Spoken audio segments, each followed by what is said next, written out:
আব্বু উঠো, আজ না তোমার ইন্টারভিউ আছে। কয়টা বাজে আব্বু? প্রায় 9টা। কি? এই যে দেখো।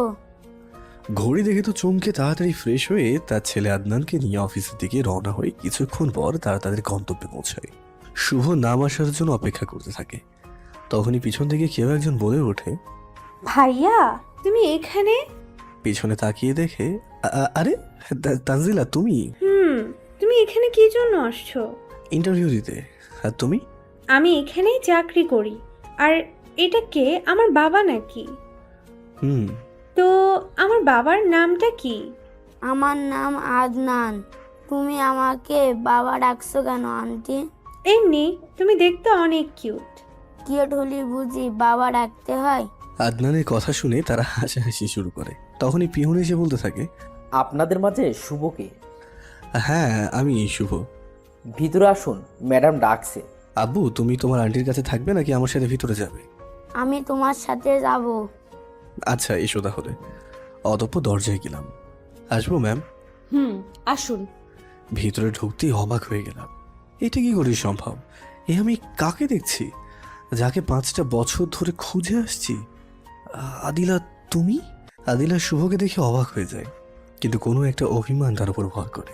ও হ্যালো, এটা আপনার বাসা না, বা আমি আপনার বউ না যে এভাবে কথা বলবেন। সরি ম্যাম, আর হবে না। It's okay. আর কি জন্য আসছেন? ইন্টারভিউ দিতে আপনার অফিসে চাকরি করার জন্য। আপনি যেতে পারেন। আপনার মতো চরিত্রহীন পুরুষকে আমি জেনে বুঝে আমার অফিসে চাকরি দিতে পারি না। ম্যাডাম এইভাবে বলবেন না। আমার আমার বাচ্চাটার ভবিষ্যতের প্রতি লক্ষ্য করে আমার প্রতি একটু দয়াবান হন। আপনার ছেলের প্রতি আমি কেন দয়া করব? ছেলেটা কি আমার একা নাকি আপনারও? আমার স্বামী আর ছেলে উভয়ই মরে গেছে যেদিন আমাকে সে ঘাট ধাক্কা দিয়ে মাঝরাতে বাড়ি থেকে বের করে দিয়েছিল। আদিলা এইভাবে বলো না, আমার ভুল হয়েছে।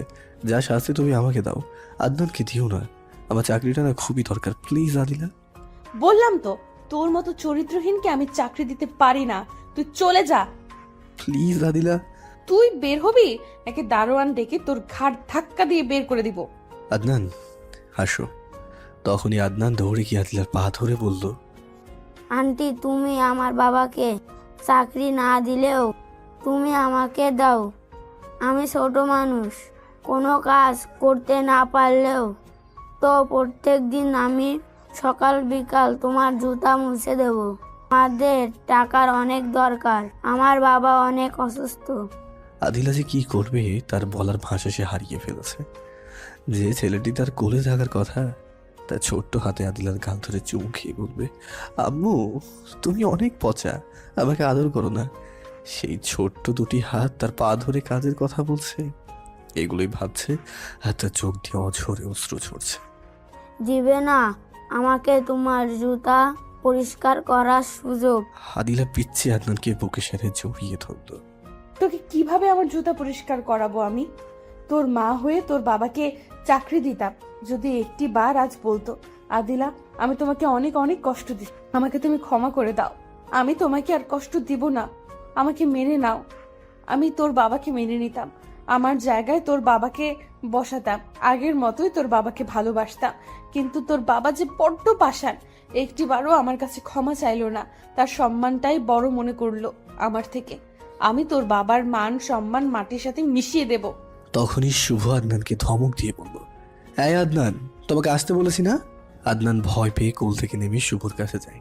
অতঃপর তারা সেখান থেকে চলে যেতেই শুভ তার ছেলে আদনানকে নিয়ে বের হতেই যাবে, তখনই আদিলা বলে উঠল, দাঁড়ান, আমি আপনাকে চাকরি দিতে পারি, তবে একটা শর্তে। আমি আপনার সমস্ত শর্তে রাজি আছি। তাহলে এই পেপারটাতে একটা সাইন দেন। শুভ পেপার হাতে নিয়ে পড়তে থাকে।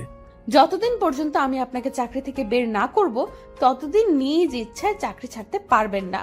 আর আমি যে কাজ করতে বলবো যতক্ষণ পর্যন্ত, ততক্ষণ পর্যন্তই করতে হবে। শুভ এগুলো পড়ে বুঝে যায় আদিলা তাকে দেওয়া কষ্টের প্রতিশোধ নেবে তার থেকে। তবুও শুভ কি মনে করে যেন সাইনটা করিয়ে দিল। আগামী কাল থেকেই কাজে জয়েন করবেন। তখন পিছিয়ে আদনান দৌড়ে এসে আদিলাকে জড়িয়ে ধরে বলল, আন্টি তুমি খুব ভালো, আমাদের অনেক উপকার করলে। আব্বুর রিক্সা চালায় আর কষ্ট করতে হবে না, তোমাকে অনেক ধন্যবাদ। আদনান আসো, বাসায় যেতে হবে। আপনি চলে যান, আদনানকে আমি ঠিক সময় পৌঁছে দেব। কিন্তু আদনান তার বাবার কাছে চলে যেতে লাগে। তুমি কোথায় যাচ্ছ? তাহলে কিন্তু তোমার আব্বুকে চাকরি দেব না। আদনান দৌড়ে এসে তখন আদিলাকে বলল, না না, আমি কোথাও যাব না, আমি তোমার কাছেই থাকবো। এই তো গুড বয়। এই, আপনাকে যেতে বলছি না, এখানে দাঁড়িয়ে কি করছেন? আব্বু তুমি চলে যাও, আমি আন্টির কাছে থাকবো। অতঃপর শুভ চলে যায়। তোমার আম্মু কোথায়? না, আব্বুই আমার মা, আমার বাবা। কেন, তোমার মার কি হয়েছে? জানি না, আব্বু বলেছে আমাদের ছেলে কোথায় যেন হারিয়ে গেছে। তোমার আম্মু তো নিজে চলে আসেনি, তোমার আব্বু তাকে বের করে দিয়েছে। আব্বু তাড়াই দিলেই কি যেতে হবে? যদি আমাকে ভালোবাসতো তাহলে কখনোই যেত না। জানো, আন্টি আমাদের পাশের বাসায় আঙ্কেল আন্টিকে অনেক মাইর দেয়। কই, আন্টি তো তার ছেলেকে কোথাও তো রেখে যায় না, তবুও আন্টি তার ছেলেকে অনেক আদর করে। তো আমার মা যদি আমাকে আদর করতো তাহলে কখনোই আমাকে ছেড়ে যেত না।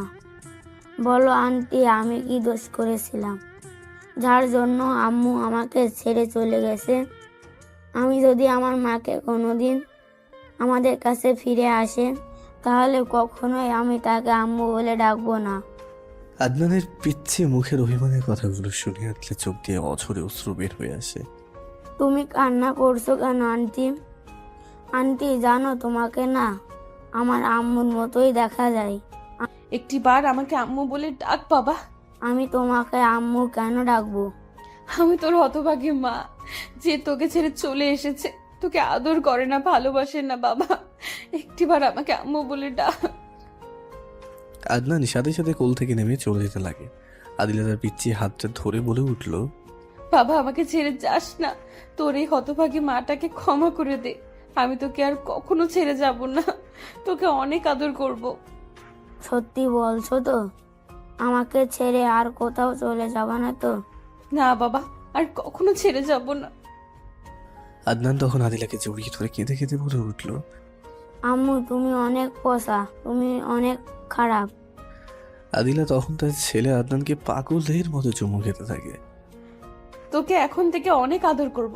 আচ্ছা আব্বু, তখন যে তুমি বললা তোমার আব্বু অনেক অসুস্থ, কি হয়েছে তোমার আব্বুর? জানি না আম্মু, আব্বু যখন রিক্সা চালিয়ে বাড়িতে আসতো তখন দেখতাম অনেকগুলো ওষুধ নিয়ে আসতো। জানো মা, আব্বু যদি একবেলা ওষুধ না খায় তাহলে সেদিন আর বিছানা থেকে উঠতে পারে না। আব্বুকে যদি বলতাম তোমার কি হয়েছে, আব্বু তখন কি বলতো জানো? আমাকে জড়িয়ে ধরে কেঁদে কেঁদে বলতো, বাবা তো মাকে আজও খুঁজে পেলাম না, তুই আমাকে ক্ষমা করে দিস, আল্লাহর কাছে দোয়া করিস আমার জন্য কিছু হওয়ার আগে তোকে যেন তোর মার কাছে পৌঁছিয়ে দিতে পারি। কি হয়েছে আব্বু তোমার? আমি অনেক খারাপ বাবা, আমি তোর মাকে অনেক কষ্ট দিয়েছি, তার সাজা আল্লাহ এখন আমাকে দিচ্ছে।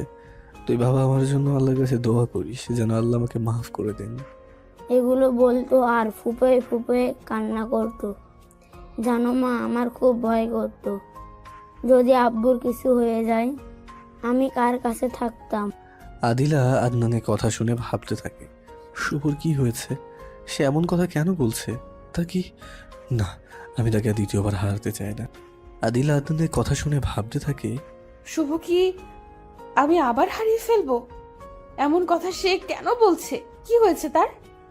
এইসব ভাবতে ভাবতে কখন যে তার চোখ দিয়ে পানি চলে এসেছে সে খেয়ালই করেনি। তুমি কান্না করছো কেন আম্মু? আদনানের কথায় ধ্যান ভাঙে আদিলার। কিছু না বাবা, এমনি। আজ সকালে কিছু খেয়েছো? খেয়েছি, কিন্তু আব্বু খাচ্ছিল না। আব্বু চলো, আজ আমরা সারা দিন ঘোরাফেরা করব। আম্মু তুমি কি আর আব্বুর সাথে থাকবা না?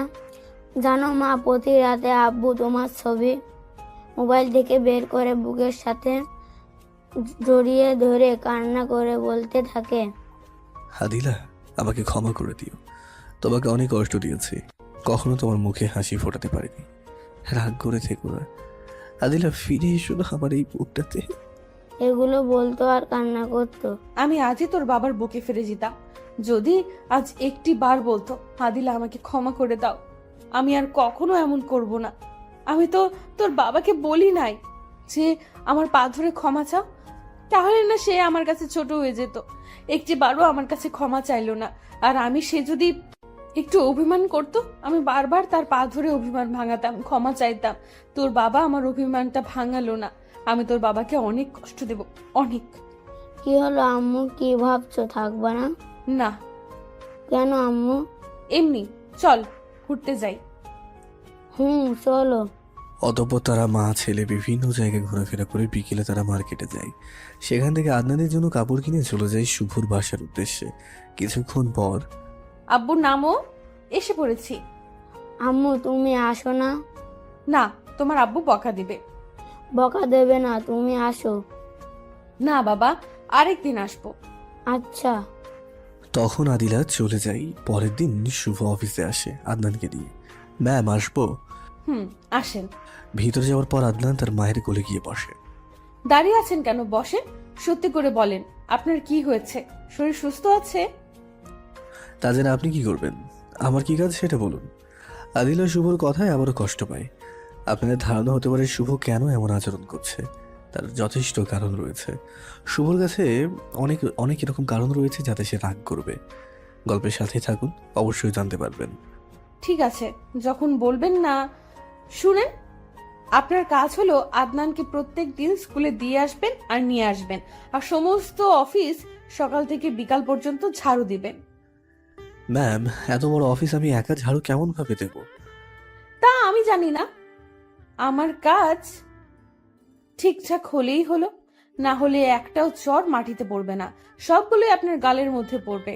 ও আরেকটা কথা, এগুলো শেষ করে আমার বাসার যাবতীয় কাজ করতে হবে যতক্ষণ শেষ না হয়। শুভ বোঝা যায় যে আদিলা তাকে কষ্ট দিতে চায়। যে মেয়ে শুভর একটু কষ্ট সহ্য করতে পারত না, সে আজ নিজেই কত কষ্ট দিচ্ছে। কি হলো? যান, হা করে তাকিয়ে আছেন কেন? আমাকে জীবনে দেখেন নাই? শুভ আদনানকে নিয়ে বের হয়ে যায়। কিছুক্ষণ পর ফিরে এসে ঝাড়ুর কাজে লেগে পড়ে। সকাল থেকে বিকেল পর্যন্ত ঝাড়ু দিতে থাকে, কিন্তু সে শেষ করতে পারে না। বিকেলে অফিস ছুটি হলে আদিলা বের হয়ে আসে। তখন শুভর কাজ দেখে রেগে যায় আর বলে ওঠে, এই অলসের বাচ্চা অলস, এখন পর্যন্ত ঝাড়ু দিতে পারিসনি, কি করলি সারাদিন? কোনো উত্তর দিতে পারে না। ঘামে তার শরীরটা ভিজে একাকার হয়ে আছে। চল আমার সাথে। অতঃপর আদিলা তার গাড়িতে উঠে আর বলতে থাকে, আমি গাড়ি চালাবো আর তুই তার পেছন পেছন আসবি। প্লিজ একটু আমার প্রতি রহম করেন। এইভাবে কষ্ট দেওয়া থেকে একেবারে মেরে ফেলে আমার করা অপরাধের প্রতিশোধ নিন। আমি আর পারছি না। একদিনেই হাঁপিয়ে গেছিস? আরো তো সামনের দিন বাকি আছে। গাড়িতে ওঠ, তবে বাসায় গিয়ে গাড়ি ধুয়ে দিবি। তোর মতো চরিত্রহীনের ঘামে আমার গাড়ি নাপাক হয়ে যাবে। পরে গাড়িতে উঠে আদিলার বাসায় যাই। গাড়িটা ধৌত করে আমার জন্য রান্না করবি। তারপর হাঁড়ি পাতিল সমস্ত কিছু পরিষ্কার করে বাড়িটা সুন্দর করে চলে যাবি। এইভাবে কিছুদিন কাজ করায় আদিলা শুভকে নিয়ে একদিন রাতে শুভ আদিলার বাসায় কাজ করতে থাকে। এমন সময় আকাশে মেঘের গর্জন আর বিজলি চমকাতে থাকে। কিছুক্ষণ পর মুষলধারায় বৃষ্টি পড়তে থাকে। তখনই আদিলা বলে ওঠে, এখন চলে যা, তোর আর কাজ করতে হবে না। ম্যাডাম, এই অবস্থার মধ্যে কিভাবে যাব? বৃষ্টি কমলে চলে যাব না হয়, ওই ছোট ঘরটাতে থাকি, কাল চলে যাব। কি? তোর মতো চরিত্রহীনকে আমার বাসায় থাকতে দেব? যদি একা পেয়ে আমাকে কিছু করিস, আমার উপর ঝাঁপিয়ে পড়িস, আমি তোর মতো চরিত্রহীনের হাত থেকে নিজেকে কিভাবে রক্ষা করব? যা, তুই এখনই বের হয়ে যা। আদিলার কথা শুনে শুভ ঠাস করে বসে যায়। শুভ ভাবতেই পারেনি আদিলা এমন কথা বল। কি রে, তুই এখানে বসে পড়লি যে? ওঠ, চলে যা বাড়ি থেকে। যাচ্ছি ম্যাডাম, তার আগে একটা কথা বলে যাই। আমি কখনো ভাবতে পারিনি আমার উপর আপনার মনে এতটা ঘৃণা পোষণ করে রেখেছেন। আমি মরে গেলে যখন আপনি খুশি হবেন তো যাচ্ছি, তবে এখান থেকে যাওয়ার পর যদি ম্যাডাম আমার কিছু হয়ে যায়, তো আমার ছেলেটাকে একটু দেখে রাখবেন। নিজের সন্তান মনে করে লালন পালন করবেন। তাকে চরিত্রহীনের ছেলে মনে করে কষ্ট দিয়েন না, আর এই চরিত্রহীনটাকে ক্ষমা করে দিন। এই বলে কান্না ভেজা চোখ নিয়ে বের হয়ে যায় শুভ। কঠিন বৃষ্টি, রাস্তা অন্ধকার, কিছুই দেখা যায় না। মাঝে মাঝে বিজলির আলোয় কিছুটা রাস্তা দেখা যায়। তাতেই শুভ চলতে থাকে। চলতে চলতে শুভর পা এক সময় আর চলে না। সামনে একটা বাড়ি দেখে বারান্দায় হেলান দিয়ে বসে যায়। পরের দিন সেই বাড়িওয়ালা মেয়ে দরজা খুলে দিতেই সামনে একটা মানুষকে দেখে চিৎকার দিয়ে ওঠে। চিৎকার শুনে মেয়েটির মা দৌড়ে আসে। মা দেখো, বারান্দায় একটা লোক কিভাবে থরথর করে শীতে কাঁপছে। অতঃপর মা মেয়ে শুভর কাছে গিয়ে হাত দিয়ে চমকে ওঠে তানজিলা। ভাইয়া, তুমি এই অবস্থা কেন তোমার? কিন্তু শুভ কোনো কথা বলতে পারে না, জ্বরে তার পুরো শরীর পুড়ে যাচ্ছে। আম্মু, ভাইয়াকে ধরো, ভিতরে নিতে হবে। অতঃপর শুভকে ভিতরে নেয় তানজিলা। শুভর হাতে কিছু কাপড় পরিধান করে দেয়, যাতে ভিজা কাপড় পরিবর্তন করে কিছুক্ষণ পর শুভর মাথায় পানি ঢালতে থাকে। কিন্তু জ্বর কমার তো কোনো নামগন্ধই নেই, যেন জ্বর বেরিয়ে যাচ্ছে। কিছুক্ষণ পর যখন জ্বর একটু কমে, তখন শুভ চোখটা খোলে। তানজিলা, বলো ভাইয়া।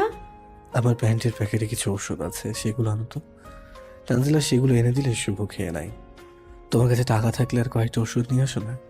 তারপর তানজিলা শুভর কথা মতো হাসপাতালে যায়, আর সেখানে তার এক বান্ধবীর সাথে দেখা হয়। এই তানজিলা, কি মনে করে হাসপাতালে? দোস্ত, কিছু ঔষধ নিতে আসছি। কই দেখি। সেগুলো দেখে মাইশা পুরো চমকে ওঠে। হেই, আন্টির এমন রোগ হয়েছে, আমাকে তো কিছুই জানাস নাই। কি বলছিস? আম্মুর কিচ্ছু হয়নি, এটা আমার ভাইয়ের জন্য। তোর ভাই কই থেকে আসলো? সে অনেক কাহিনী, তোকে পরে একসময় বলবো। আগে বল, এটা কিসের ঔষধ? চল আগে তোর ভাইকে দেখি, তারপর বলবো। চল। তারপর শুভ শরীর চেক করে বলে, দোস্ত, তোর ভাইয়ের রোগ হয়েছে। কি বলছিস? তার মানে আমার ভাই আর বাঁচবে না? সম্ভাবনা একদম কম, তবে এখন অপারেশন করলে কিছুটা বাঁচার সম্ভাবনা আছে। আরো কিছুক্ষণ কথা বলে মাইশা চলে যায়। দেখতে দেখতে 3 দিন চলে যায়। এতে শুভ কিছুটা সুস্থ হয়ে ওঠে। কয়দিন ধরে তোমাকে একটা কথা বলবো ভাবছি। বল। আমাদের ম্যাডাম তোমার সাথে এমন আচরণ করে কেন? আমাদের সাথে তো এমন করে না। সেগুলো বললে তুমিও আমায় খারাপ ভাববে, তুমিও আমাকে দূরে ঠেলে দেবে। যে মানুষ রাতে একটা মেয়েকে খারাপ ছেলেদের হাত থেকে বাঁচিয়ে নিজে ভালোভাবে বাসায় পৌঁছে দিতে পারে, সে কখনো খারাপ হতে পারে না। আমি তোমাকে কখনো খারাপ ভাববো না। বলো, তোমাদের মাঝে কিসের সম্পর্ক ছিল আর কিভাবে কি হয়েছে? শোনো তাহলে, আজ থেকে কিছু বছর আগে যখন আমি ভার্সিটিতে পড়তাম, তখন একদিন এক বন্ধুর সাথে বসে গান গাইছি। তখনই একখান সুম্মাতে কারেন্ট লাগাইলি, 2 খান সুম্মাতে ভোল্টেজ লাগাইলি। তোর লজ্জা করে না মেয়েদের দেখে এসব গান গাইতে? লুচ্চা কোথাকার! তোকে পরে দেখে নেব, আজ ক্লাসের সময় হয়ে গেছে। যদি তোকে এরপর এমন টিস করে মেয়েদের নিয়ে গান গাইতে দেখি, তাহলে তোর হাত পা ভেঙে গলায় ঝুলায় দিব। শুভ মেয়েটি যাওয়ার দিকে হাঁ করে তাকিয়ে আছে। এইটা কি হলো দোস্ত? এই পিচ্চি মেয়েটা কে, যা আমার মতো একটা ভদ্রপোলার গালে কিস করে চলে গেল? তুই এই 7 দিন ভার্সিটিতে আসিস নাই, আর এই 7 দিনে মেয়েটি নতুন এসে রাজত্ব চালাইতেছে। মেয়েটিকে দেখে সব ছেলেরাই ভয় পায়। জানোস কি জন্য? কোনো ছেলে যদি কোনো মেয়েকে টিস করে, সেটি আদিলা সহ্য করতে পারে না, সেজন্য তার হাত পা ভেঙে হাসপাতালে ভর্তি করে দেয়। আদিলা মালটা আবার কে রে? যে তোমার গালে ঠাস ঠাস করে 2টা চুম্মা দিল, তার নাম আদিলা তাবাচ্ছুম মিম। দোস্ত, তুই তো তাকে দেখেই টিস করছিস। আল্লাহ জানে তোর অবস্থা কি করে। শালা কিভাবে তার সাথে প্রেম করা যায় সেটা না বলে আমাকে ভয় দেখাচ্ছিস এখন? হ্যাঁ, পরে এখান থেকে। কি? সে তো 4 বছরের জুনিয়র, সবেমাত্র ইন্টারে পড়ে। পিচ্চির চড় খেয়ে তোর মাথার তার সব গেছে শালা। সেদিন একটা ছেলে তাকে প্রপোজ করেছিল, আদিলা তাকে উল্টো করে বেঁধে লাঠি থেরাপি দিছে, আর তুই বলছিস কিভাবে তার সাথে প্রেম করবি? ভালোভাবে চলাফেরা করতে চাস তো তার থেকে মাপ চেয়ে নিস। 4 বছরের ছোট কি হয়েছে? সত্যি বলছি দোস্ত, তাকে দেখে হেভি ক্রাশ খাইছি। খাইছিস ভালো কথা, ভালো করে গিল, যাতে মুখ থেকে আর বের না হয়। হ্যাঁ, এই তোর ঘ্যানোর ঘ্যানোর বন্ধ কর, চল ক্লাসের সময় হয়েছে। অতঃপর ক্লাস করে চলে যাই শুভ। বাসায় গিয়ে ভালো থাকে। আহা, যদি মেয়েটাকে নিজের করে পেতাম। কি সুন্দর তার হরিণীর মতো চোখ, আহা, তার কি সুন্দর লম্বা লম্বা চুল। মাইয়াটা আমার মনটাই জুই করছে রে। এইসব ভাবতে ভাবতেই শুভ ঘুমিয়ে যায়। পরের দিন শুভ ভার্সিটিতে গিয়ে দেখতে পাই আদিলা তার বান্ধবীদের সাথে গল্প করছে। শুভ তাদের কাছে গিয়ে, ছোট আপু, আমাকে মাফ করে দিয়েন প্লিজ। আই বুইরা বান্দর, আমি তোর আপু লাগি? শোন, তোকে মাফ করতে পারি, তবে একটি শর্তে। কি শর্ত? মাঠের মাঝখানে 500 বার কান ধরে উদ্বাস করবি আর বলবি যে আর কোনো দিন এমন করব না। এটা আমি পারবো না। আমি তোমার বড়, আর আমার উপর একটু রহম করো। আচ্ছা, তাহলে ওই মেয়েটির ঠোঁটে গিয়ে কিস করবি, তাহলে তুই মাফ পাবি। মেয়েটার দিকে তাকাতেই ও মাগ্য, এই উগান্ডা কালো হাতে ঠোঁটে কিস করলে টানা 6 মাস আমার পেট খারাপ থাকবে। আমি এটা পারবো না। দাঁড়া, তাহলে তোকে কিছু থেরাপি দেই। আদিলা কাছে আসতে শুভ তার হাত ধরে হ্যাঁচকা টান দিয়ে বুকের সাথে মিশিয়ে দেয়, আচ্ছা আর ঠোঁট এক করে দেয়। তারপরেই তো শুভ 5 মিনিট পর ছেড়ে দিয়ে বলল, কেসটা হেভি লাগলো, আরো লাগলে বলিও। এই বলে চলে গেল শুভ। এটা কি হলো? কি আর হবে, ফ্রিতে সিনেমা দেখলাম। যাই বলিস আদিলা, তোদের দুইজনের লিপ কিসটা না পুরো রোমান্টিক একটা মুভির মতো ছিল। এই যে দেখ। মোবাইলে তোলা ভিডিও বের করে আদিলা তার হাত থেকে মোবাইলটা নিয়ে ভিডিওটা ডিলিট করে দেয়। শালার ব্যাটাকে পরে বোঝাবো আমাকে সবার সামনে কিস করার মজা। চল এখন ক্লাসে যাই। অতঃপর তারা ক্লাসে যায়। ক্লাসে গিয়ে পড়তে থাকে আদিলা, কিন্তু কিছুতেই পড়াতে মন বসাতে পারে না। চোখের সামনে শুধু শুভর কিস করা দৃশ্যগুলো ভেসে ওঠে। এইভাবে কিছুদিন কেটে যায়। রাতে ঘুমোতে যায় আদিলা, তখনই আবার মনে পড়ে যায় সকালে সেই ঘটনা। এপাশ ওপাশ করতে থাকে সে, ঘুমোতেই পারে না। সারা রাত পার করে সকালে আদিলা একটা হকি স্টিক নিয়ে স্কুলে বসে থাকে শুভর আসার অপেক্ষায়। কিছুক্ষণ পর শুভ স্কুলে আসতে আদিলা শুভর কলা চেপে ধরে একটা ঝোপে চেহারে নিয়ে গিয়ে বাগানের পাশে নিয়ে বসে পড়ে। আমাকে মাফ করে দাও, আমার ভুল হয়ে গেছে। তোকে তো মাফ করবই, আগে কিছু থেরাপি দেই। শুধু তোর জন্য সারা রাত আমি ঘুমাতে পারি নাই। আমার কত আশা ছিল এই ঠোঁটের সর্বপ্রথম আমি আমার বয়ফ্রেন্ডকে কিস করব, কিন্তু তুই আমার সমস্ত আশায় পানি ঢেলে দিলি। মাফ করে দাও প্লিজ, আর করবো না কখনো। মাফ করতে পারি এক শর্তে। কি শর্ত? তুই 2 হাতে আমার মাথা ধর। মায়ের দেবে যে? না, মারবো না। অতঃপর শুভ আদিলার 2 হাতে 2 গাল ধরে। এখন কিস কর। কি? কিস করবি না তো দিলাম পায়ে বাড়ি। শুভ মনে মনে বলে, সুযোগ হাতছাড়া করতে নেই। তারপর শুভ ভয়ে তার ঠোঁটটা আদিলার ঠোঁটের সাথে লাগিয়ে দেয়। 5 মিনিট পর ছেড়ে দেয়, আর দুজন হাঁপাতে থাকে। এখন তুই আমাকে প্রপোজ কর। গতকাল তো ঠিকই বলছিস আমাকে দেখে নাকি ক্রাশ খাইছিস। শুভ অবাক চোখে তাকিয়ে আছে।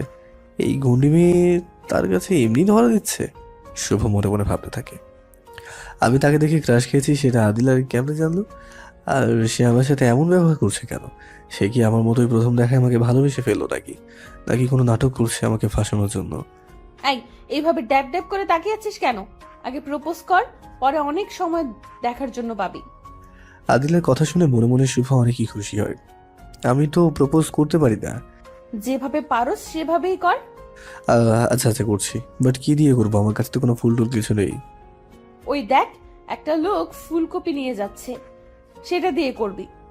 শুভ দৌড়ে কপি নিয়ে আসতে যায়, আর আদিলা, এইবার তোর মজা বোঝাবো। আমাকে কিস করার আগে প্রপোজটা কর। আমি তোমাকে ভালোবাসি আদিলা।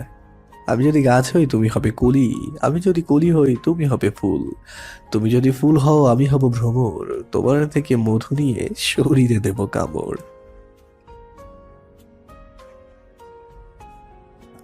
আমি তো বললাম আমি জানি না, তাহলে কিভাবে করব? শুধু বল আমি তোমাকে ভালোবাসি, কখনো ছেড়ে যাব না। আচ্ছা করছি।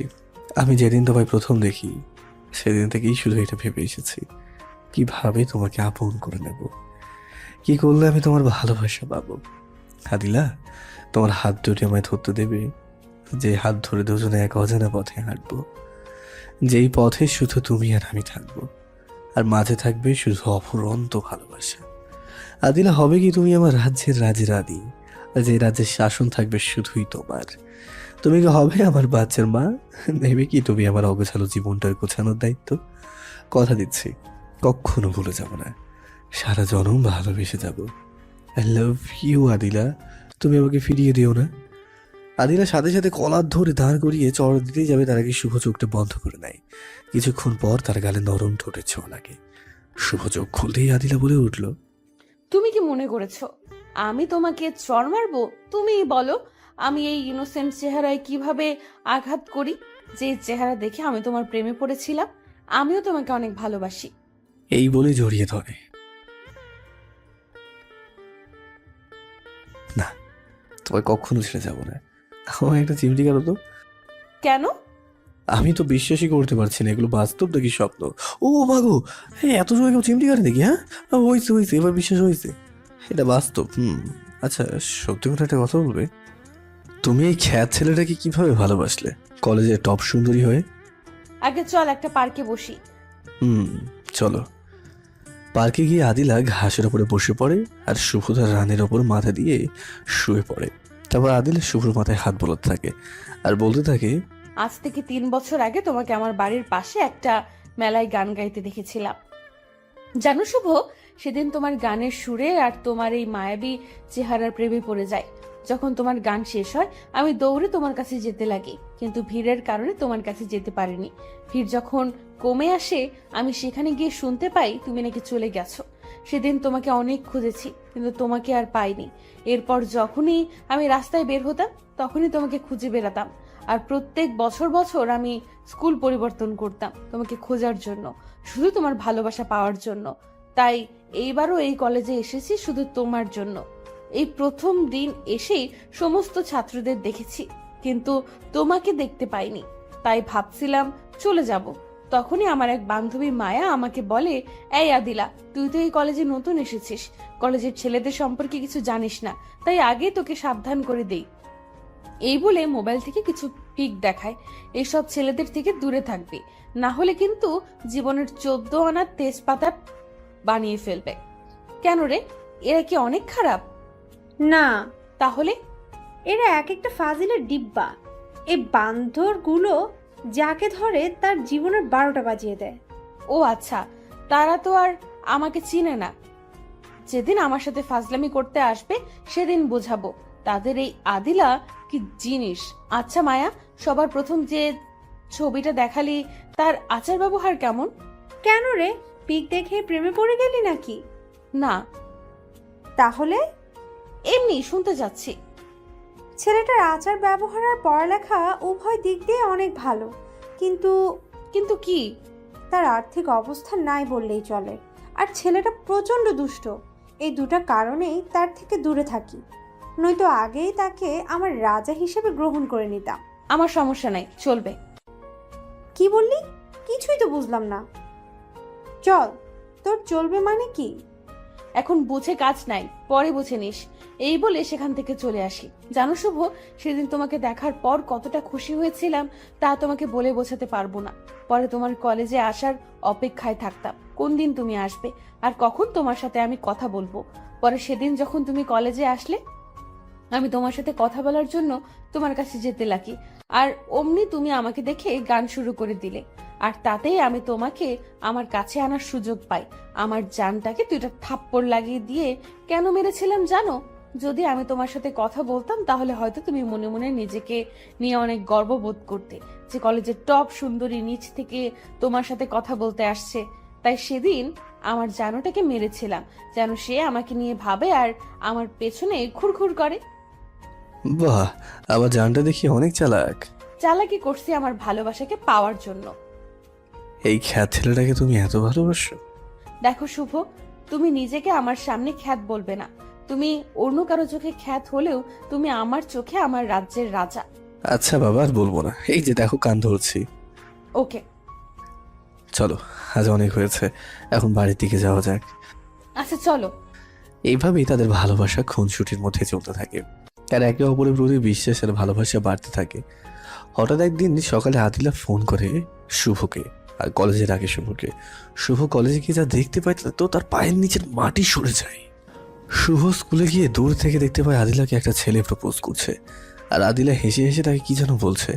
কিছুক্ষণ পর আদিলা ছেলেটির হাত থেকে ফুলটা নিয়ে আদিলার হাতটা বাড়িয়ে দেয় ছেলেটিকে বুকে নেওয়ার জন্য। শুভ দূর থেকে সেটি সহ্য করতে না পেরে সেখান থেকে এসে এক নদীর কিনারায় বসে পড়ে। কিন্তু সে ভাবে সে কিভাবে এটা সহ্য করবে।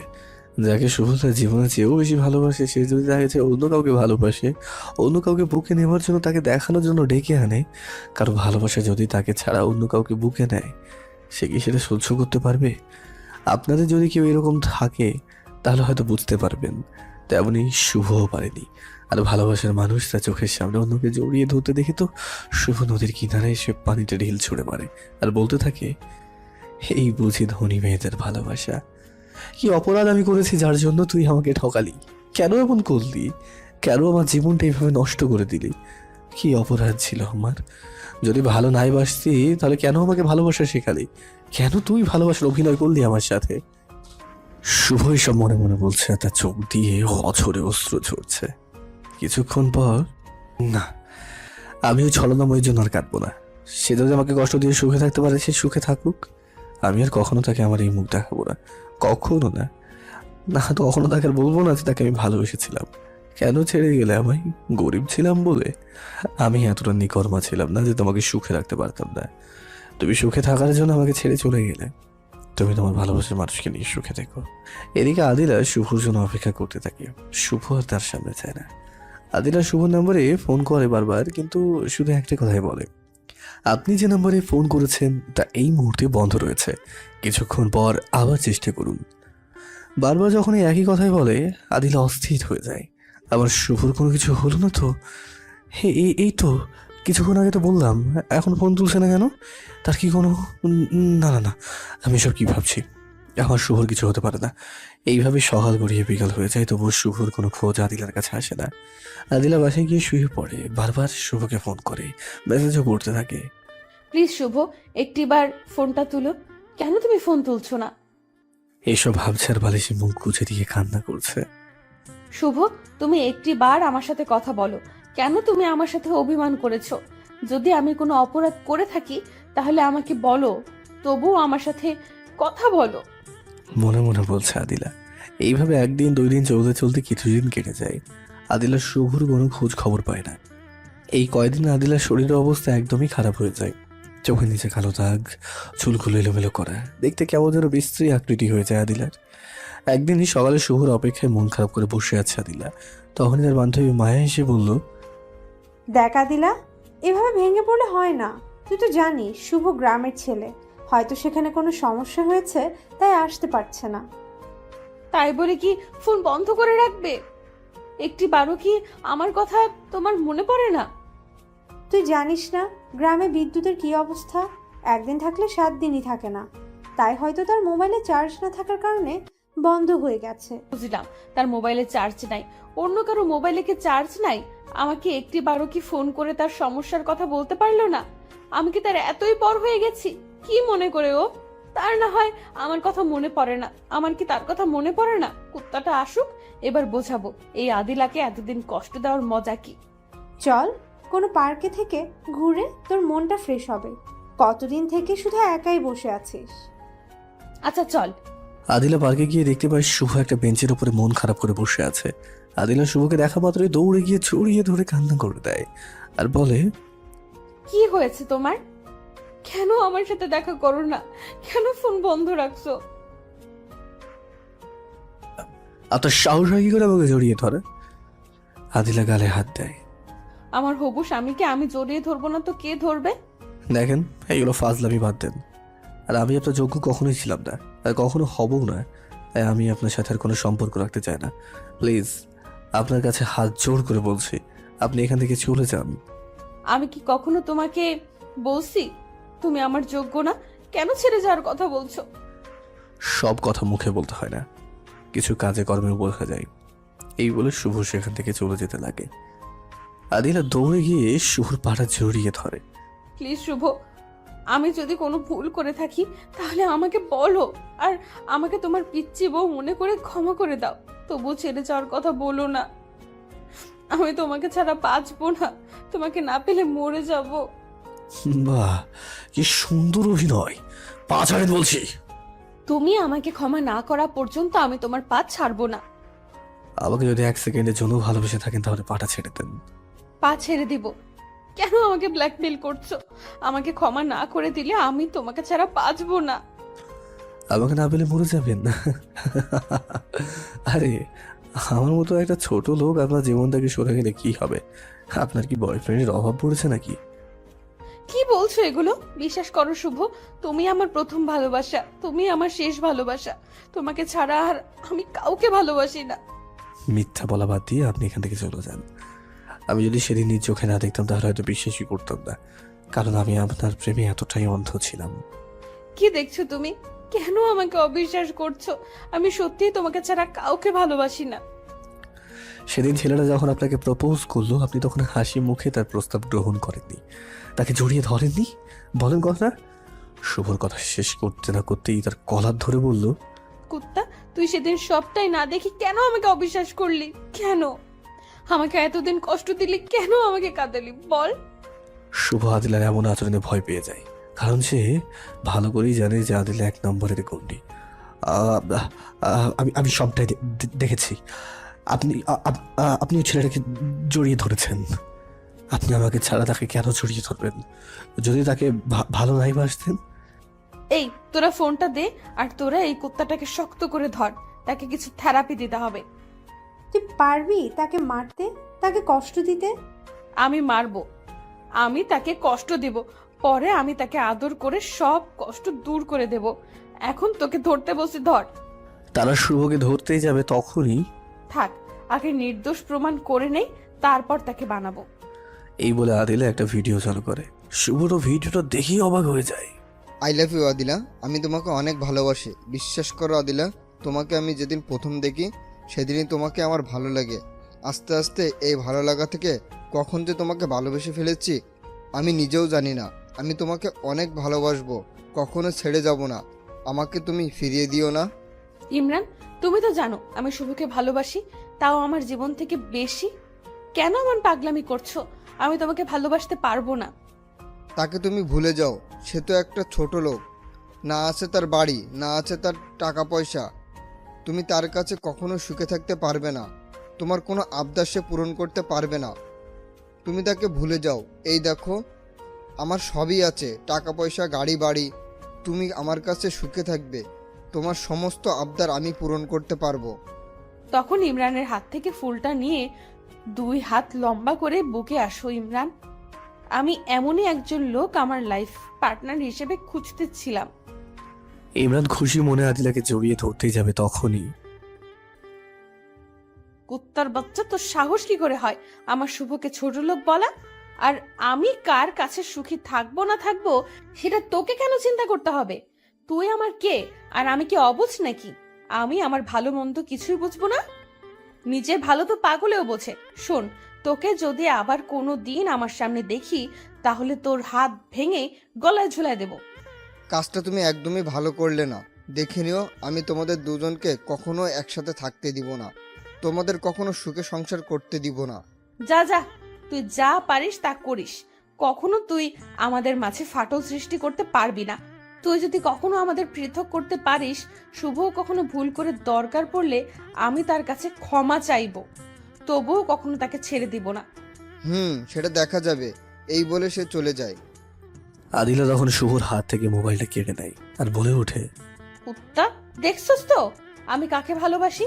আমাকে ভুল বুঝে এতদিন কেন কষ্ট দিলি, কেন কাঁদালি? যা, তোর সাথে ব্রেকআপ। আজ থেকে তুই আমার সাথে কোনো যোগাযোগ রাখবি না, আমার সামনে কখনো আসবি না, আমার ফোনে বা মেসেজ করবি না। এই বলে চলে যেতে লাগতো। ঠিক আছে, ভালো থেকো, বাই। এই বলে পিছন দিক থেকে চলে যেতে লাগে তখনই আদিলা পিছন থেকে জড়িয়ে ধরে পিঠে কিল ঘুষি দেয় আর কেঁদে কেঁদে বলে উঠলো, আমাকে তোর কষ্ট দিতে খুব ভালো লাগে, তাই না?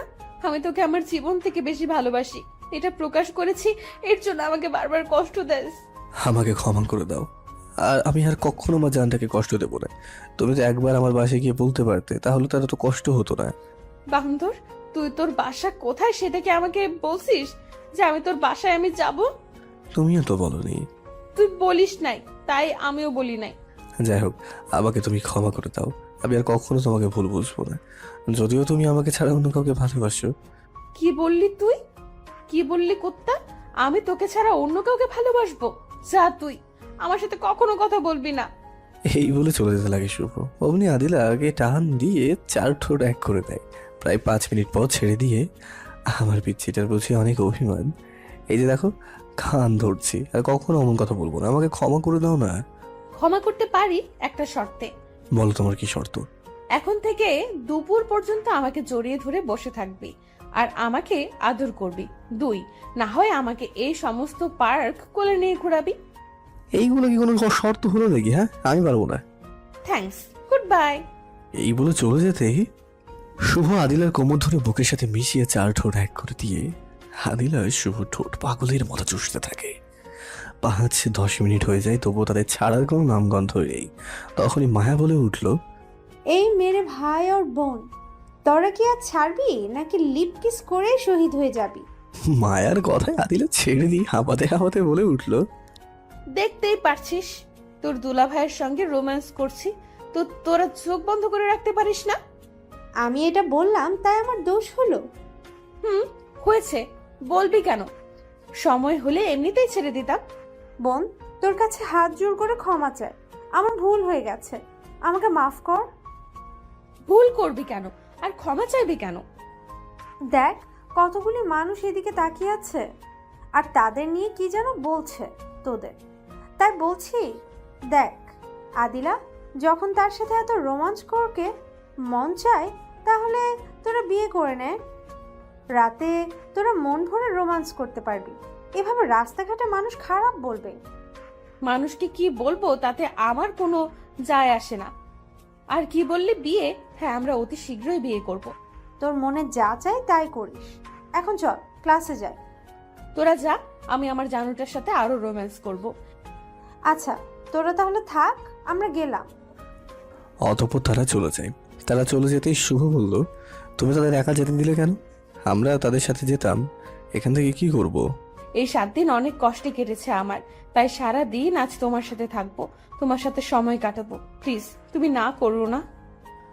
আচ্ছা আমার পিচ্ছি বউ, তোমার যতক্ষণ মন চায় আমার সাথে থাকো, তবে এখন কোথায় যাবে? আজ সারা দিন তোমার হাত ধরে এই পার্ক কয়েকটার নাম বললো, এগুলোতে ঘুরবো। আচ্ছা তাহলে চলো। তারপর তারা একে অপরের হাত ধরে পার্কে ঘুরতে লাগলো, আর ভবিষ্যতে কি করবে না করবে তা নিয়ে তারা নানা রকমের গল্প করতে লাগলো। এইভাবে বিকেল পর্যন্ত ঘোরাঘুরি করে বাড়ির দিকে ফিরতে যাবে, তখনই আদিলা বলল, শুভ ওই যে দেখো, ওইখানে একটা ফুচকা দোকান। কি হয়েছে তাতে? কিছু না। শুভ তখন আদিলাকে কোলে নিয়ে বলল, আমার পরিটা কি রাগ করেছে আমার ওপর? হ্যাঁ, আমার পরিটা রাগ করেছে একদম ভালো লাগে না, পেতনির মতো দেখা যায় আমার পিচ্চিটাকে। পিচ্চিটা বুঝি ফুচকা খেতে মন চাইছে, আমি আজ নিজ হাতে আমার পরিটাকে ফুচকা খাওয়াবো। শুভর কথা শুনে আদিলা তার গালে ছোট্ট একটা কিস করে। এই কি করলে? কিস করলে কেন এখন? আমার জানুটা যে আমার মনের কথা বুঝে যায়, আমি ফুচকার দোকান দেখার সাথে সাথে এই জন্য তোমাকে বলেছিলাম যাতে তুমি নিজ হাতে আমাকে ফুচকা খাওয়ায় দাও, আর সেটি তুমি আগেই বললে, তাই অগ্রিম একটা কিস দিলাম। অতঃপর শুভ আদিলাকে কোলে নিয়ে ফুচকা দোকানে যায়। হ্যাঁ মামা, 2 প্লেট ফুচকা দেন তো। তবে চোখের ইশারায় ফুচকাওয়ালাকে কি যেন বলে। আচ্ছা ম্যাডাম, আপনারা বেঞ্চে গিয়ে বসেন। অতঃপর তারা বেঞ্চে বসতেই ফুচকাওয়ালাও ফুচকা নিয়ে সামনে আসলো। এই যে নেন আপনাদের ফুচকা। শুভ তখন প্লেট থেকে একটা ফুচকা নিয়ে আদিলার মুখের সামনে ধরে। আদিলা সেটি খেয়ে নেয়।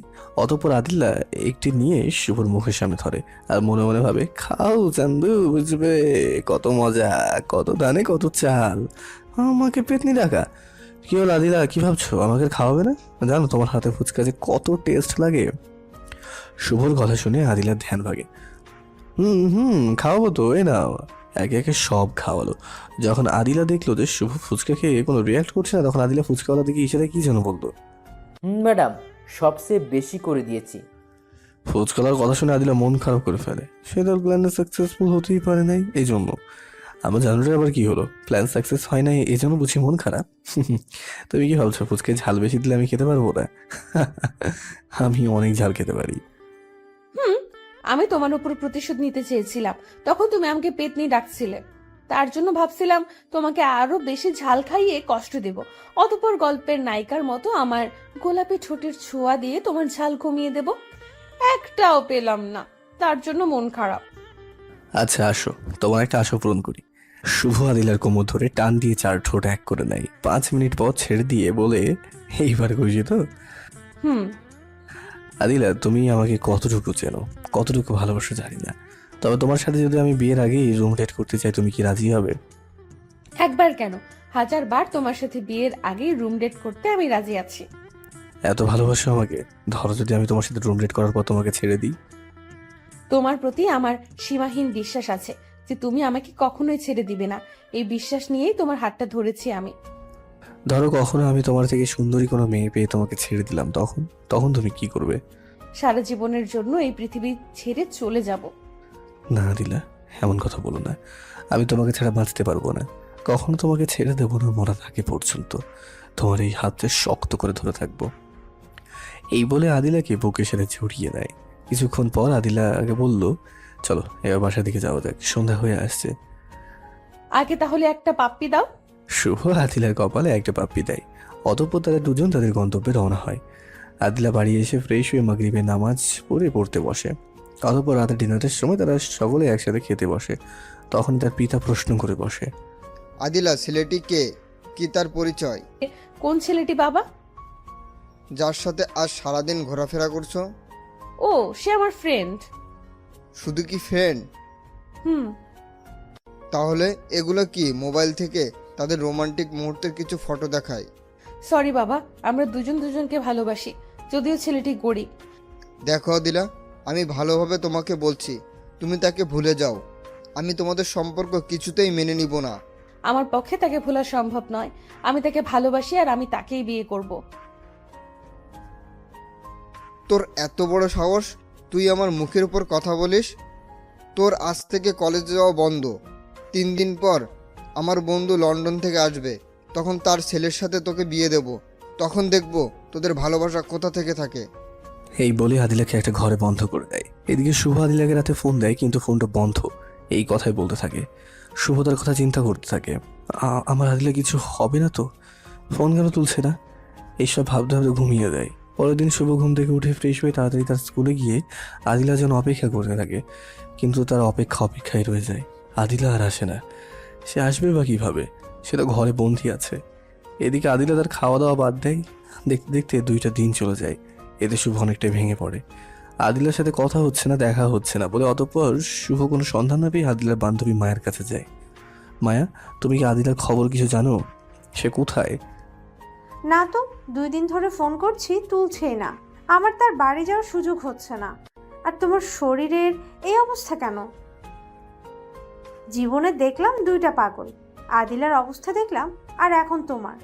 আল্লাহ না করুক যদি তোমাদের মাঝে কারো কিছু হয়ে যায়, তখন তোমাদের যে কি হবে। প্লিজ এগুলো বাদ দাও, আগে আমার আদিলার খবরটা আমাকে দাও প্লিজ। আমি তো তার খোঁজ জানি না, তবে চলো দেখি, তার বাসায় যাই। অতঃপর তার আদিলার বাসার দিকে রওনা হয়। তারপর কিছু দূর যাওয়ার পর মায়া বলল, তুমি এখানে দাঁড়াও, আমি ভিতরে গিয়ে দেখছি। আচ্ছা। তারপর মায়া ভিতরে গিয়ে আদিলার মাকে আদিলার কথা জিজ্ঞেস করতেই, আন্টি, আদিলা কোথায়? 3 দিন ধরে সে কলেজে যাচ্ছে না।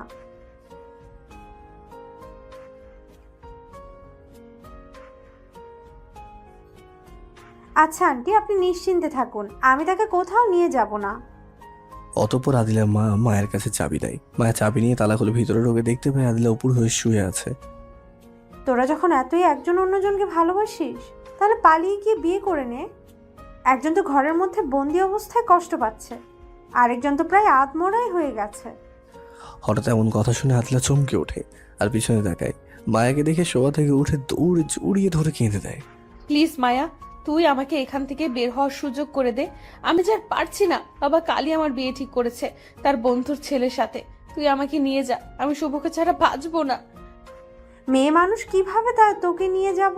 আর আন্টিকেও কথা দিয়েছি, যা বলার তুই শুভকে বল। তোর জন্য প্রায় পাগল হয়ে গেছে। এই ফোন শুভর কাছে কল দে। বলো মায়া, আদিলা কি আছে ওখানে, কি করছে? ও একটা বার তাকে ফোন করতে বলো না। আমি যে টাকা ছাড়া থাকতে পারছি না, প্লিজ মায়া দাও না। তখনই শুভ মোবাইলে কান্নার আওয়াজ শুনতে পাই। আদিলা কেঁদে কেঁদে বলতে থাকে, তুমি আমাকে নিয়ে যাও। আমার বাবা আমাকে ঘরে আটকে রেখেছে, কালই আমার বিয়ে দিয়ে দিবে। আমি তোমাকে ছাড়া বাঁচবো না। তুমি আমাকে আজ রাতেই নিয়ে যাবে, তা না হলে আমি আত্মহত্যা করব।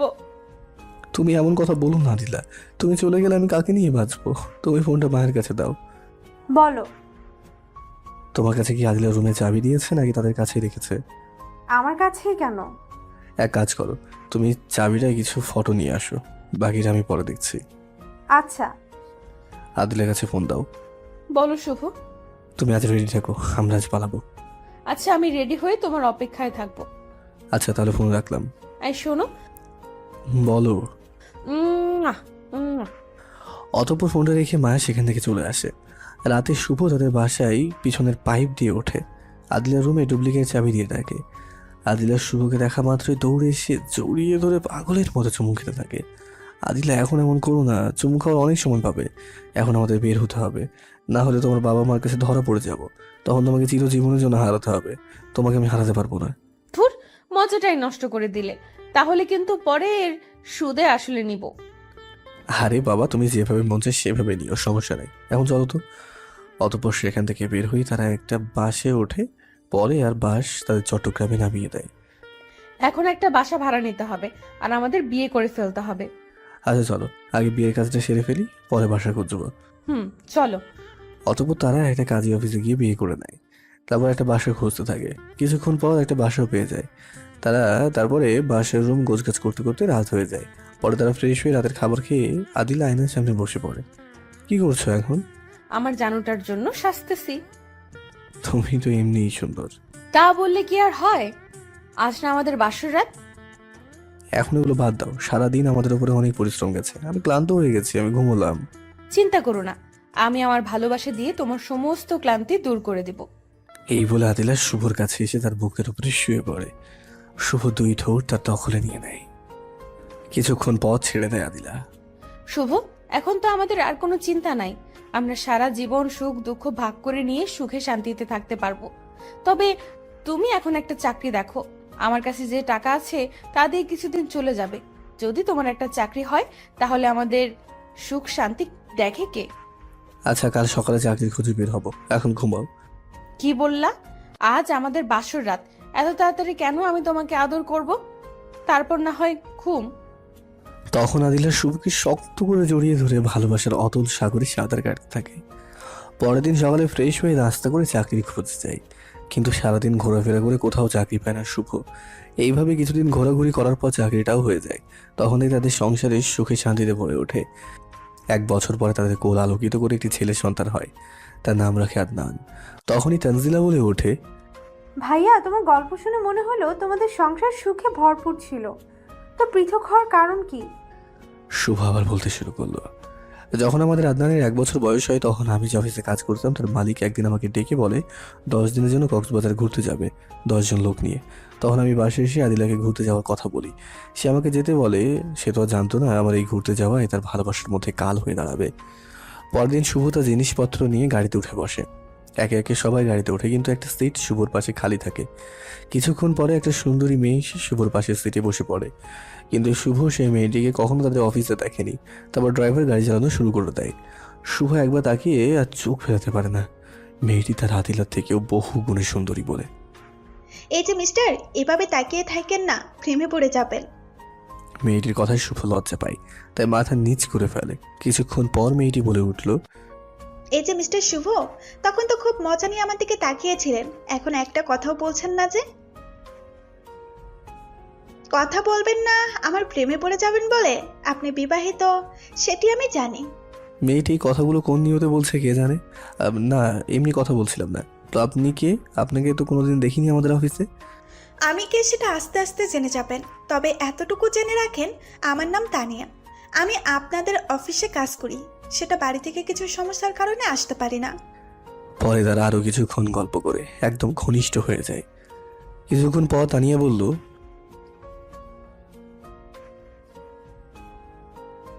তারপর তানিয়া শুভর কাঁধে মাথা রাখে আর শুভ তানিয়ার গোলাপির মতো ঠোঁটের দিকে তাকিয়ে থাকে। তাকিয়ে থাকতে থাকতে কখন যে শুভ তার ঠোঁটের প্রতি আকৃষ্ট হয়ে যায় শুভ বুঝতেই পারে না। হঠাৎ করে শুভ তানিয়ার ঠোঁটে আলতো করে একটা কিস দিয়ে বসে। এতে তানিয়ার ঘুম ভেঙে যায়। তুমি এটা কি করলে শুভ? তুমি না বিবাহিত? সরি, আমি আসলে বুঝতে পারিনি। তোমার এই মিষ্টি ঠোঁটের দিকে তাকিয়ে থাকতে থাকতে কখন যে কিস করে ফেলেছি বুঝতেই পারিনি। আচ্ছা ঠিক আছে। শুভ মনে মনে চিন্তা করতে থাকে, এটা আমি কি করলাম? কেন আমি তানিয়াকে কিস করলাম? আমি কি তানিয়ার প্রতি দুর্বল হয়ে যাচ্ছে? এই যে মিস্টার, মন খারাপ হয়ে গেছে? আমি এগুলো বুঝি। এই বয়সে একটু একটু এরকম হবেই, তাতে মন খারাপ করার কি আছে শুভ? আমার দিকে তাকাও। শুভ লজ্জা মাখা মুখে তানিয়ার দিকে তাকাতেই তানিয়ার শুভ দুই ঠোঁট নিজে দখলে নিয়ে নেয়। 5 মিনিট পর ছেড়ে দিয়ে তানিয়া হাঁপাতে হাঁপাতে বলল, কেমন দিলাম? তখন চুরি করে আমার ঠোঁটে কিস করছো, এখন প্রকাশ্যে দিয়ে দিলাম, যাতে আমারে কিস করলে আর চুরি করে না করো। শুভ কোনো কথা বলতে পারে না। তানিয়ার ব্যবহারে যেন শুভ বাকশক্তি হারিয়ে ফেলেছে। এই শুভ, কথা বলছো না কেন? আবার দিতে হবে নাকি? এই না না না, তানিয়া একটা কথা বলবো। বলো, কি বলবে? তখন আমি না হয় তোমার মায়ের পরে তোমাকে কিস করেছিলাম, কিন্তু তুমি আমাকে কিস করলে কেন? তুমি তো জানো আমি বিবাহিত। জানতাম, কিন্তু আমি তোমাকে কেন কিস করেছি তা তুমি অচিরেই জানতে পারবে। অতঃপর তারা আরো কিছুক্ষণ কথা বললো। তাদের গন্তব্যে পৌঁছে শুভ দেখতে পাই তানিয়া ও শুভ রুমটা পাশেই পড়েছে। কক্সবাজারে তারা 10 দিন থাকে। এই 10 দিনে শুভ আদিলাকে ভুলে গিয়ে তানিয়াকে ভালোবাসতে শুরু করে। এই তো সেদিনের ঘটনা। এই তানিয়া, তুমি শুধু আমাকে কিস করতে দাও, আর কিছু দাও না। কখন তোমার ভালোবাসা পাবো আমি? শুভ, তোমাকে তো বলছি আমি সতীনের সংসার করতে পারবো না। এই হয় তুমি তোমার বউকে ভুলে যাও, না হয় আমাকে ভুলে যাও। যেদিন তুমি তোমার বউকে তোমার জীবন থেকে তাড়াতে পারবে, সেদিন আমি তোমাকে আমার পরিপূর্ণ ভালোবাসা দিব। আচ্ছা, তাহলে বাড়ি গিয়ে আদিলাকে তাড়িয়ে দেবো, তখন তোমার ভালোবাসা আমাকে দেবে তো? দেব। আচ্ছা চলো, আমাদের গাড়ি রেডি, এখন চলো যাবো। চলো। পরে তারা সেখান থেকে চলে যায়। অতঃপর যে যার বাড়িতে চলে যায়। শুভ বাড়ি আসতে আদিলা তাকে জড়িয়ে ধরে শাড়ির আঁচল দিয়ে শুভর মুখের ঘাম মুছে দেয়। এই, এত ঢং দেখাতে হবে না, বাসে ফ্যান আছে। তুমি এমন কথা কেন বলছো শুভ? তোমার শরীর খারাপ? তোমাকে এত আমাকে নিয়ে চিন্তা করতে হবে না, আমি শিশু না, সব বুঝি। যাও, সামনে থেকে যাও, তোমার কাজ করো গা। শুভ ধমক শুনে আদিলা সেখান থেকে বিছানায় শুয়ে কান্না করতে থাকে। এইভাবে প্রত্যেক দিন কোনো না কোনো বিষয় নিয়ে আদিলার সাথে ঝগড়া চলতেই থাকে। একদিনের ঘটনা, আদিলা শুভর এমন বিহেভ করা সহ্য করতে পারে না। রাতের বেলায় আদিলা শুভর পা জড়িয়ে ধরে বলে, কেন তুমি এমন করছো আমার সাথে? যদি আমি কোনো অপরাধ করে থাকি তাহলে আমাকে বলো, তার জন্য আমাকে এইভাবে কষ্ট দিও না। আমি তোমার কষ্ট দেওয়া সহ্য করতে পারি না। তুমি আমার সাথে এমন বিহেভ করছো কেন? তোকে এখন আর আমার ভালো লাগে না, তোকে আমার আর জীবনে চাই না। না শুভ, এমন করো না। আমাদের আদনানের মুখের দিকে তাকিয়ে হলেও আমার প্রতি রহম করো। চুপ, একদম চুপ। তোকে এখান থেকে আর ভালো লাগছে না বললাম না? তোকে তো এত কষ্ট দিচ্ছি, তুই যাস না কেন? চলে যা তুই। চুপ, একদম চুপ। তখনই শুভর মোবাইলে ফোন আসে। হ্যালো জানু, কি করছো? এই তো জানো, তোমার কথাই চিন্তা করতেছিলাম। তুমি আমাকে ভালোবাসা দেবে না? আমি কি বলেছি জানো? তোমার মনে নেই? এদিকে আদিলা এসে শুভর পা ধরে বলে, এমন করো না শুভ, তোমার চাহিদা পূরণ করতে হলে আমার সাথে করো। আমি তোমার বউ, তুমি যখন চাইবে আমি তখনই রাজি। তবুও এমন করো না। আমি থাকতে কখনো তোমাকে অন্যজনের সাথে দেখতে পারবো না। তুমি আমাকে মেরে ফেলো শুভ।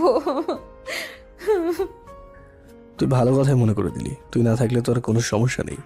এই বলে শুভ আদিলা চুল ধরে মাঝ রাতে ঘর থেকে বের করে দিয়ে ঘরে দরজাটা লাগিয়ে দেয়। এদিকে শুভ তানিয়ার সাথে ফোনে কথা বলছে। তখন তানিয়া বলে, জানো কি করছো তুমি? এই তো জানো, ভেজালটা দূর করলাম। এখন বলো, কখন আমাকে ভালোবাসা দেবে? কাল সকালে হোটেলে চলে এসো। পরের দিন শুভ সকালে উঠে তার ছেলে আদনানকে কাজের বুয়ার কাছে দিয়ে তানিকে দেওয়ার ঠিকানায় চলে যায়। গিয়ে যা দেখতে পাই, তাদের শুভর পা থেকে মাটি সরে যায়। শুভ তা দেখে তো থমকে দাঁড়ায়। পরের দিন শুভ তানিয়া দেওয়া ঠিকানায় গিয়ে দেখতে পাই তানিয়া একটি ছেলের সাথে একই বিছানায় শুয়ে আছে। জানো দেখো, আমার আরেক জানু এসে গেছে। তুমি একটু থাকো, আমি তার সাথে কথা বলে আসি। ছি তানিয়া, ছি, তুমি এত নিকৃষ্ট, আমি জানতাম না। তুই কি নিজেই ভালো? আমি হয় আমার স্বামীর সাথে শুয়েছি, আর এটা বৈধ। আর তুই কি করতে আসছিস অন্যের সাথে? ছি, তোর মতো খারাপ কোনো ছেলে এই জগতে আছে কিনা আমার জানা নেই। যে তোকে পাগলের মতো ভালোবাসে এসেছে, তাকে তুই ঠকালি।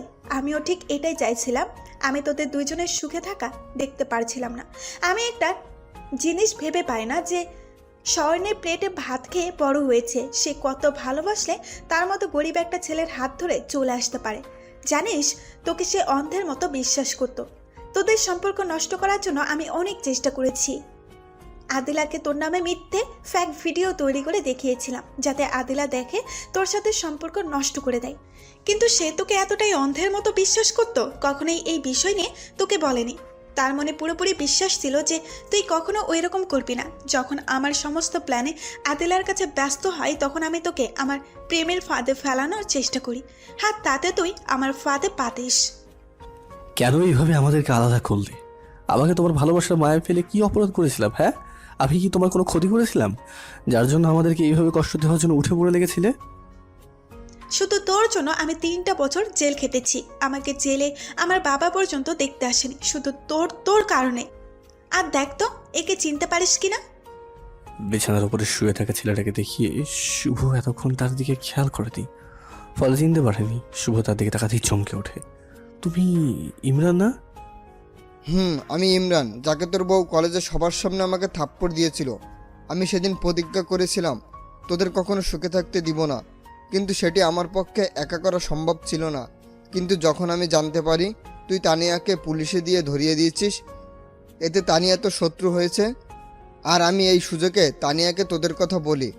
তানিয়া তোদের পৃথক করতে রাজি হয়ে যায়, আর তাতে আমি তানিয়াকে জেল থেকে ছাড়িয়ে এনে বিয়ে করে নেই। আর তোদের কিভাবে পৃথক করা যায় সেই নিয়ে ভাবতে থাকি। আমি তো তানিয়াকে আগে কখনো দেখিনি, আর তাকে কখনো আমি পুলিশে ধরিয়ে দিলাম। মনে কর, একটু ফ্ল্যাশব্যাক থেকে ঘুরে আয়। শুভ এক রাস্তা দিয়ে যাচ্ছিল, হঠাৎ একটি মেয়েলি কণ্ঠে চিৎকারের আওয়াজ ভেসে আসলো, বাঁচাও বাঁচাও! শুভর সামনে তাকিয়ে দেখে একটা মেয়েকে 3 জনে টেনে নিয়ে যাচ্ছে। শুভ তখন তাদেরকে মেরে মেয়েটিকে তাদের হাত থেকে বাঁচায়। আর মেয়েটি ছিল সেই তানজিলা যে প্রথম পর্বে পড়ে এসেছেন। অতঃপর পুলিশ দিয়ে শুভ তাদের 3 জনকে ধরিয়ে দেয়। পুলিশ যখন তাদেরকে মারধর করে তখন তারা বলে দেয় যে তাদেরকে এই মেয়েটিকে কিডন্যাপ করার জন্য একজন বলেছিল। শালা হারামজাদারা আমার কথা বলে দেয়, তখন পুলিশ আমাকে ধরে নিয়ে যায়। কারণ আমি বিদেশে সুন্দরী মেয়ে প্রচার করি, কোটি কোটি টাকা কামাই করতাম। আর এখন আমার বাবাও জানতো, সেই জন্য বাবা আমাকে একবারও জেলে দেখতে যায়নি। শুধু তোর জন্য আমার কত টাকা ক্ষতি হয়েছে, এগুলো প্রতিশোধ নেওয়ার জন্য আমি এত কিছু করেছি, আরও করব। তোকে বেঁচে থাকতে দিব না, তোকে তিলে তিলে কষ্ট দিয়ে মারবো। এদিকে তখনই শুভর মোবাইলে একটা মেসেজ আসে। শুভ মেসেজটা সিন করে দেখতে পাই, হারামজাদা, তুই আমার খেয়ে আমার পরে আমার মেয়েকে ধর্ষণ করার চেষ্টা করেছিস। তুই থাক, আমি পুলিশ পাঠাচ্ছি, তোকে আমার মেয়েকে ধর্ষণ করার ইচ্ছা তোর বের করছি। শুভ মেসেজ দেখেই চমকে যায়, সে কিছুই বুঝতে পারে না। কিরে, মেসেজ দেখে অবাক হচ্ছিস? অবাক হওয়ার কিছু নেই। এই বলে তার মোবাইলে একটা ভিডিও চালু করে, যেখানে দেখতে পাই শুভ তানিয়াকে ধর্ষণ করার চেষ্টা করছে। আমি এই ভিডিওটা বাবাকে দিয়েছি অন্য একটা নাম্বারে, কারণ বাবা তোকে অনেক বিশ্বাস করতো।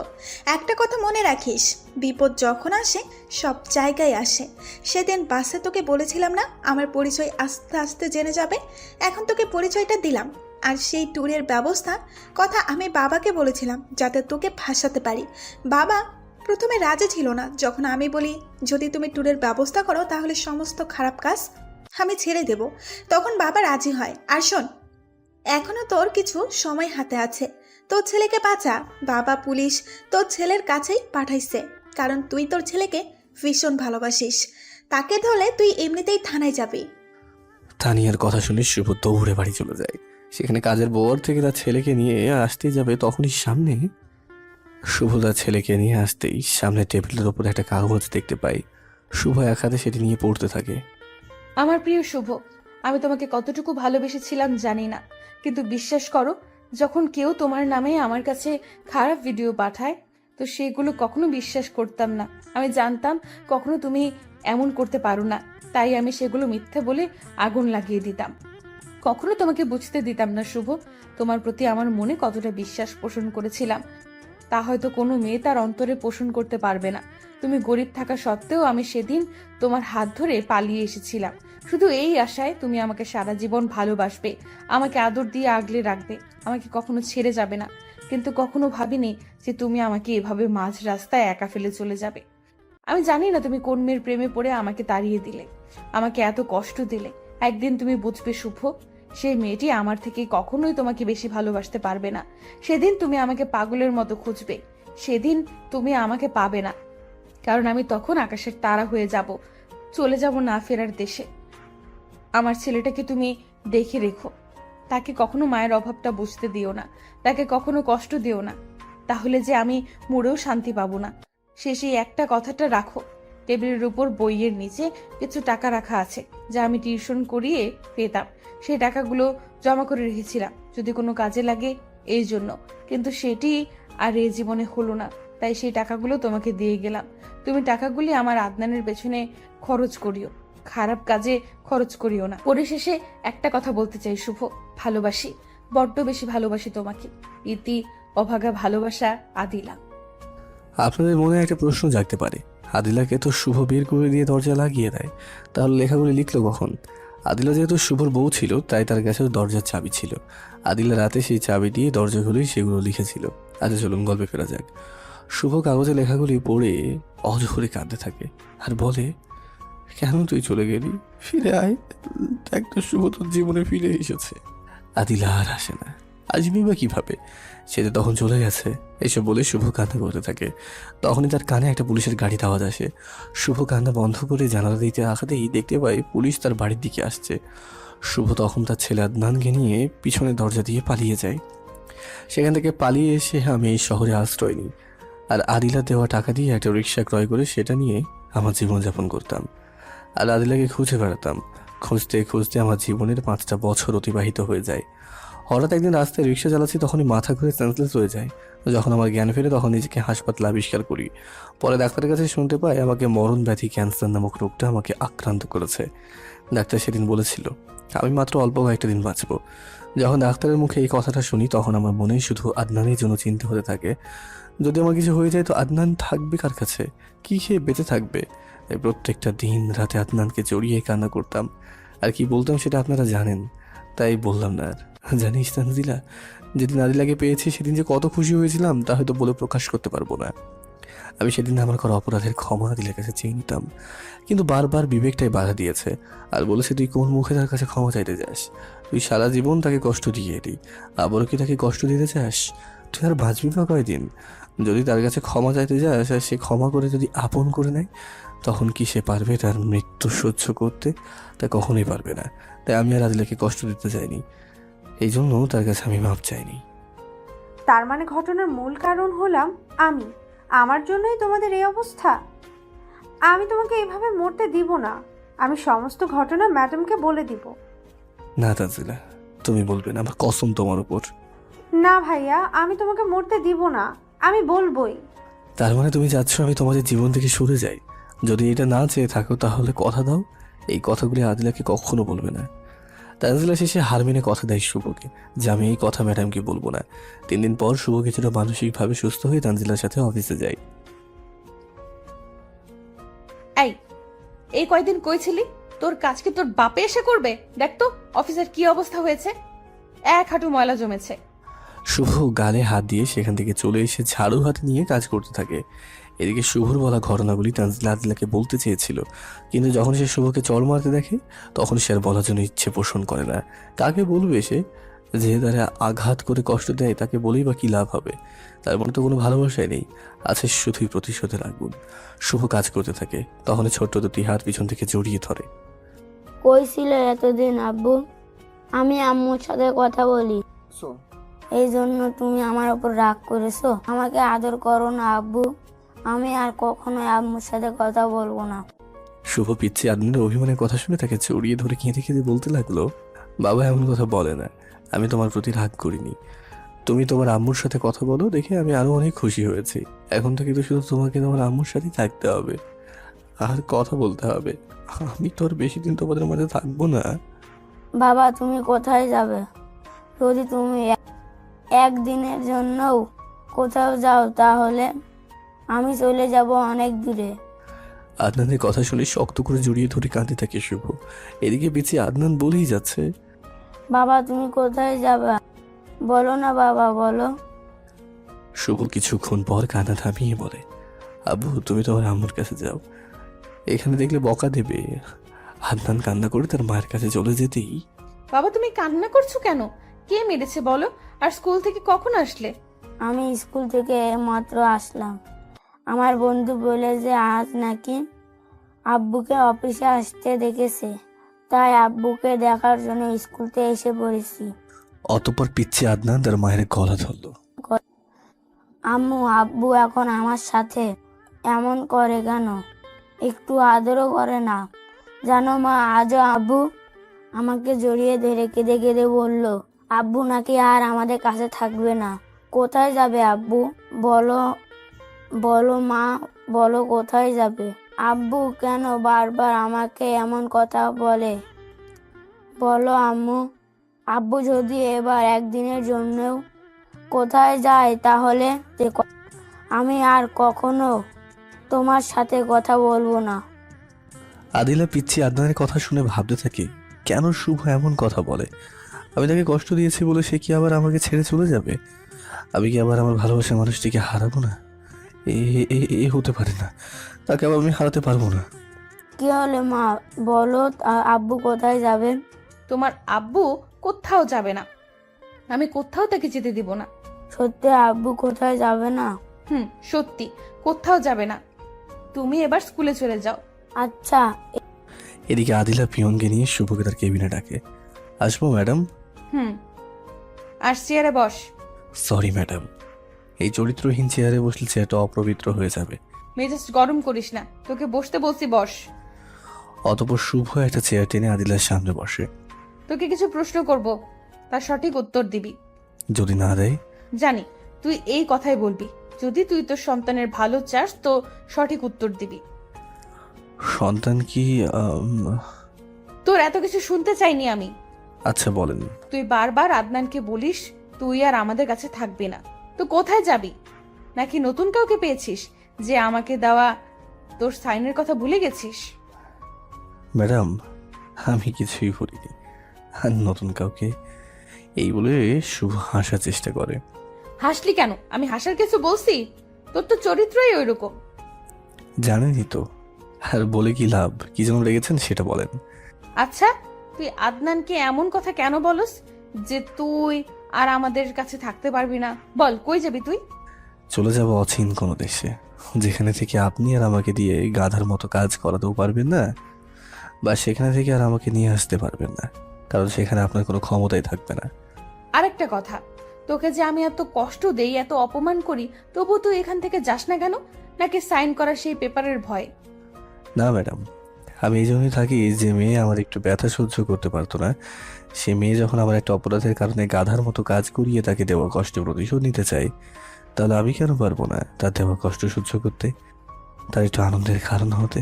আমি তো জীবনে কখনো তার মুখে হাসি ফোটাতে পারিনি, শুধু তাকে কষ্টই দিয়ে এসেছি। এখন সে আমাকে কষ্ট দিয়ে আমার জীবন্ত লাশ দেখে যদি একটু আনন্দ পায়, খুশি হয়, তাহলে আমি তার দেওয়া কষ্টগুলি সহ্য করি। শুভর বলা কথাগুলো যেন আদিতার কলিজায় গিয়ে লাগে।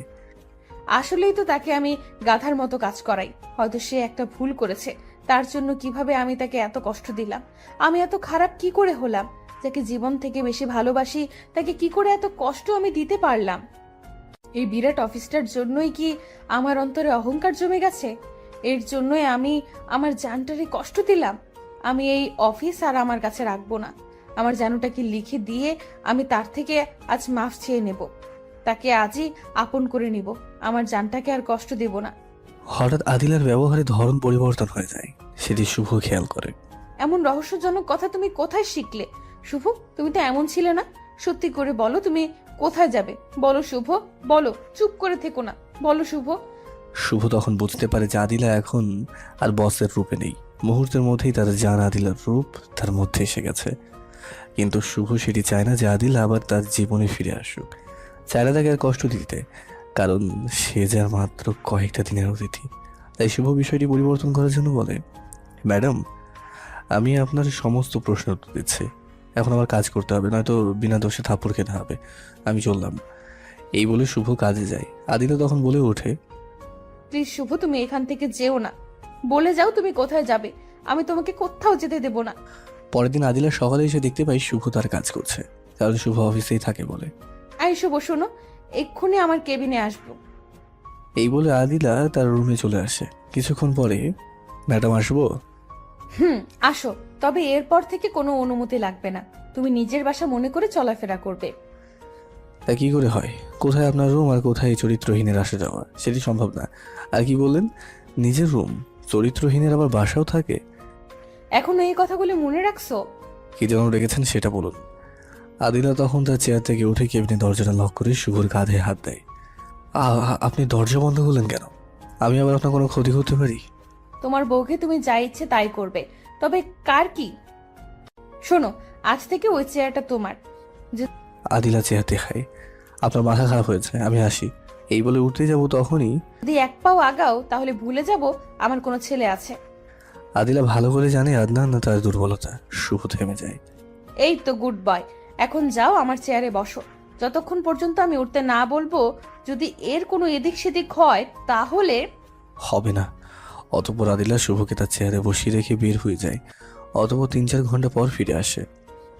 যাও ফ্রেশ হয়ে আসো, 3-4 ঘন্টা বসে থেকে বোর হয়ে গেছো। অতঃপর শুভ ফ্রেশ হতে চলে যায়। আর ফ্রেশ হয়ে এসে দেখে আদিলা শুভর পছন্দের সমস্ত খাবার বিছিয়ে রেখে শুভর জন্য অপেক্ষা করছে।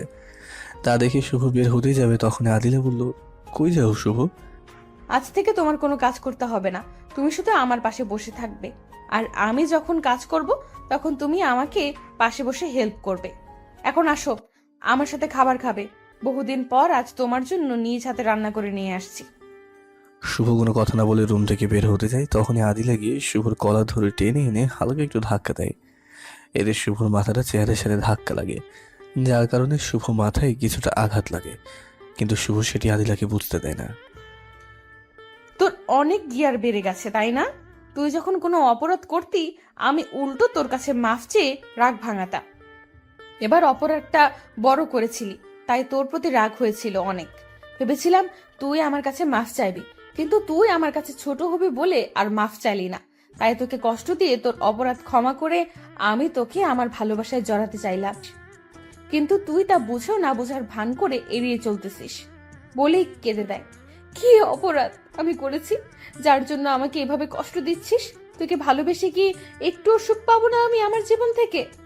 আমার জীবন থেকে তোকে বেশি ভালোবাসাটাই কি আমার ভুল নাকি? তোর জায়গায় অন্য কাউকে ভাবতে পারি না, এটাই আমার অপরাধ। আমি তোর পা ধরছি শুভ, পেছনে যা কিছু হয়েছে তা ভুলে যাও। চলো আবার আমরা নতুন করে নতুন জীবন শুরু করি। আদিলার কথা শুনে শুভ চিৎকার করে বলতে ইচ্ছে করছে, আমাকে ক্ষমা করে দাও, আমি তোমাকে বড্ড ভালোবাসি। আমি আর কখনো তোমাকে কষ্ট দেব না, কখনো তোমাকে ছেড়ে কোথাও যাব না। কিন্তু তার বিবেকটা বাধা হয়ে দাঁড়ায়। শুভ তার মনের ভিতরে লুকিয়ে থাকা কথাগুলি আদিলার কাছে প্রকাশ করতে পারে না। সে যে আর কিছুদিনের অতিথি মাত্র, তাই শুভ তার ভিতরে থাকা কষ্ট লুকিয়ে রেখে, আপনি বেশি বাড়াবাড়ি করছেন। আপনি আমাকে ভালো করেই জানেন যে আমি না করি তা আমি কখনোই নিই না। আর আমি আপনাকে তাড়িয়ে দিয়েছি নিজ হাতে, আপনাকে কখনোই আমি গ্রহণ করতে পারবো না। আপনি নতুন কাউকে নিয়ে নতুনভাবে শুরু করুন। শুভর মুখে এমন কথা শুনে আদিলার পুরো পৃথিবীটা যেন অন্ধকার হয়ে যায়। যার জন্য 5টা বছর তার মনে অন্য কাউকে স্থান দেয়নি, সে আজ বলছে অন্য কাউকে নিয়ে নতুনভাবে শুরু করতে। শুভর প্রতি আদিলার এই পরিমাণ রাগ হয় যাতে তাকে এখনই খুন করে ফেলবে। কিন্তু আদিলা স্বাভাবিক হয়ে বলল, তোমার কি সমস্যা আমাকে মেনে নিলে? আচ্ছা, আর তোমাকে বলবো না আমাকে মেনে নিতে। আমি অন্য কাউকে নিয়ে শুরু করব। আজ অন্তত অফিস ছুটি হওয়া পর্যন্ত আমার শুভ হয়ে থাকো। প্লিজ না করো না, এই আবদারটুকু রাখো। আদিলার মুখে অন্যজনের নাম শুনে শুভর অন্তরটা কেঁপে ওঠে, কিন্তু সে নিরুপায় হয়ে চুপ করে থাকে, কোনো কথা বলে না। অতঃপর আদিলা তাকে নিয়ে খাবারের সামনে বসিয়ে নিজ হাতে শুভকে খাওয়ায়, আর শুভ তাকে খাইয়ে দেয়। যারা শুভ একটা চেয়ারে বসে পড়ে আর মাথা ব্যথার কারণে চুপ মেরে আদিলার সামনে বসে থাকে। আদিলা নানান কিছু জিজ্ঞেস করলে শুভ কোনো উত্তর দেয় না। এইভাবে সেদিন অফিসটা ছুটি হয়ে যায়। শুভ চলো, আজ আমার বাসায় থাকবে। ম্যাডাম, অফিস টাইম শেষ, আপনি একটি আবদার করেছিলেন, তাই রাখছি, আপনি যেতে পারেন। আদিলা মন খারাপ করে চলে যায়। এদিকে শুভর মাথা ব্যথা যেন বেড়েই চলেছে। আস্তে আস্তে শুভ আদিলা দেওয়ার রুমে গিয়ে শুয়ে পড়ে। কিছুক্ষণ পরেই তার শরীরে প্রচণ্ড জ্বর আসে, যার কারণে শুভ মুখ দিয়ে আর কথা বলতে পারে না। শুভ কষ্ট করে রাতটা পার করে দেয়। সকালে তানজিলা মোবাইলে ফোন দেয়, কিন্তু কোনো কথা বলতে পারে না।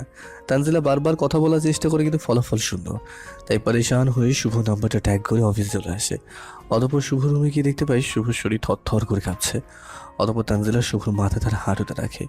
শুভ আস্তে আস্তে কি যেন বলার চেষ্টা করে, তানজিলা সেটি বুঝতে পারে না। তার মাথা নিজের দিক করে তার কথা বোঝার জন্য ঠিক তখনই পিছন থেকে, বাহ, তাহলে চলছে তোমাদের রাসলীলা।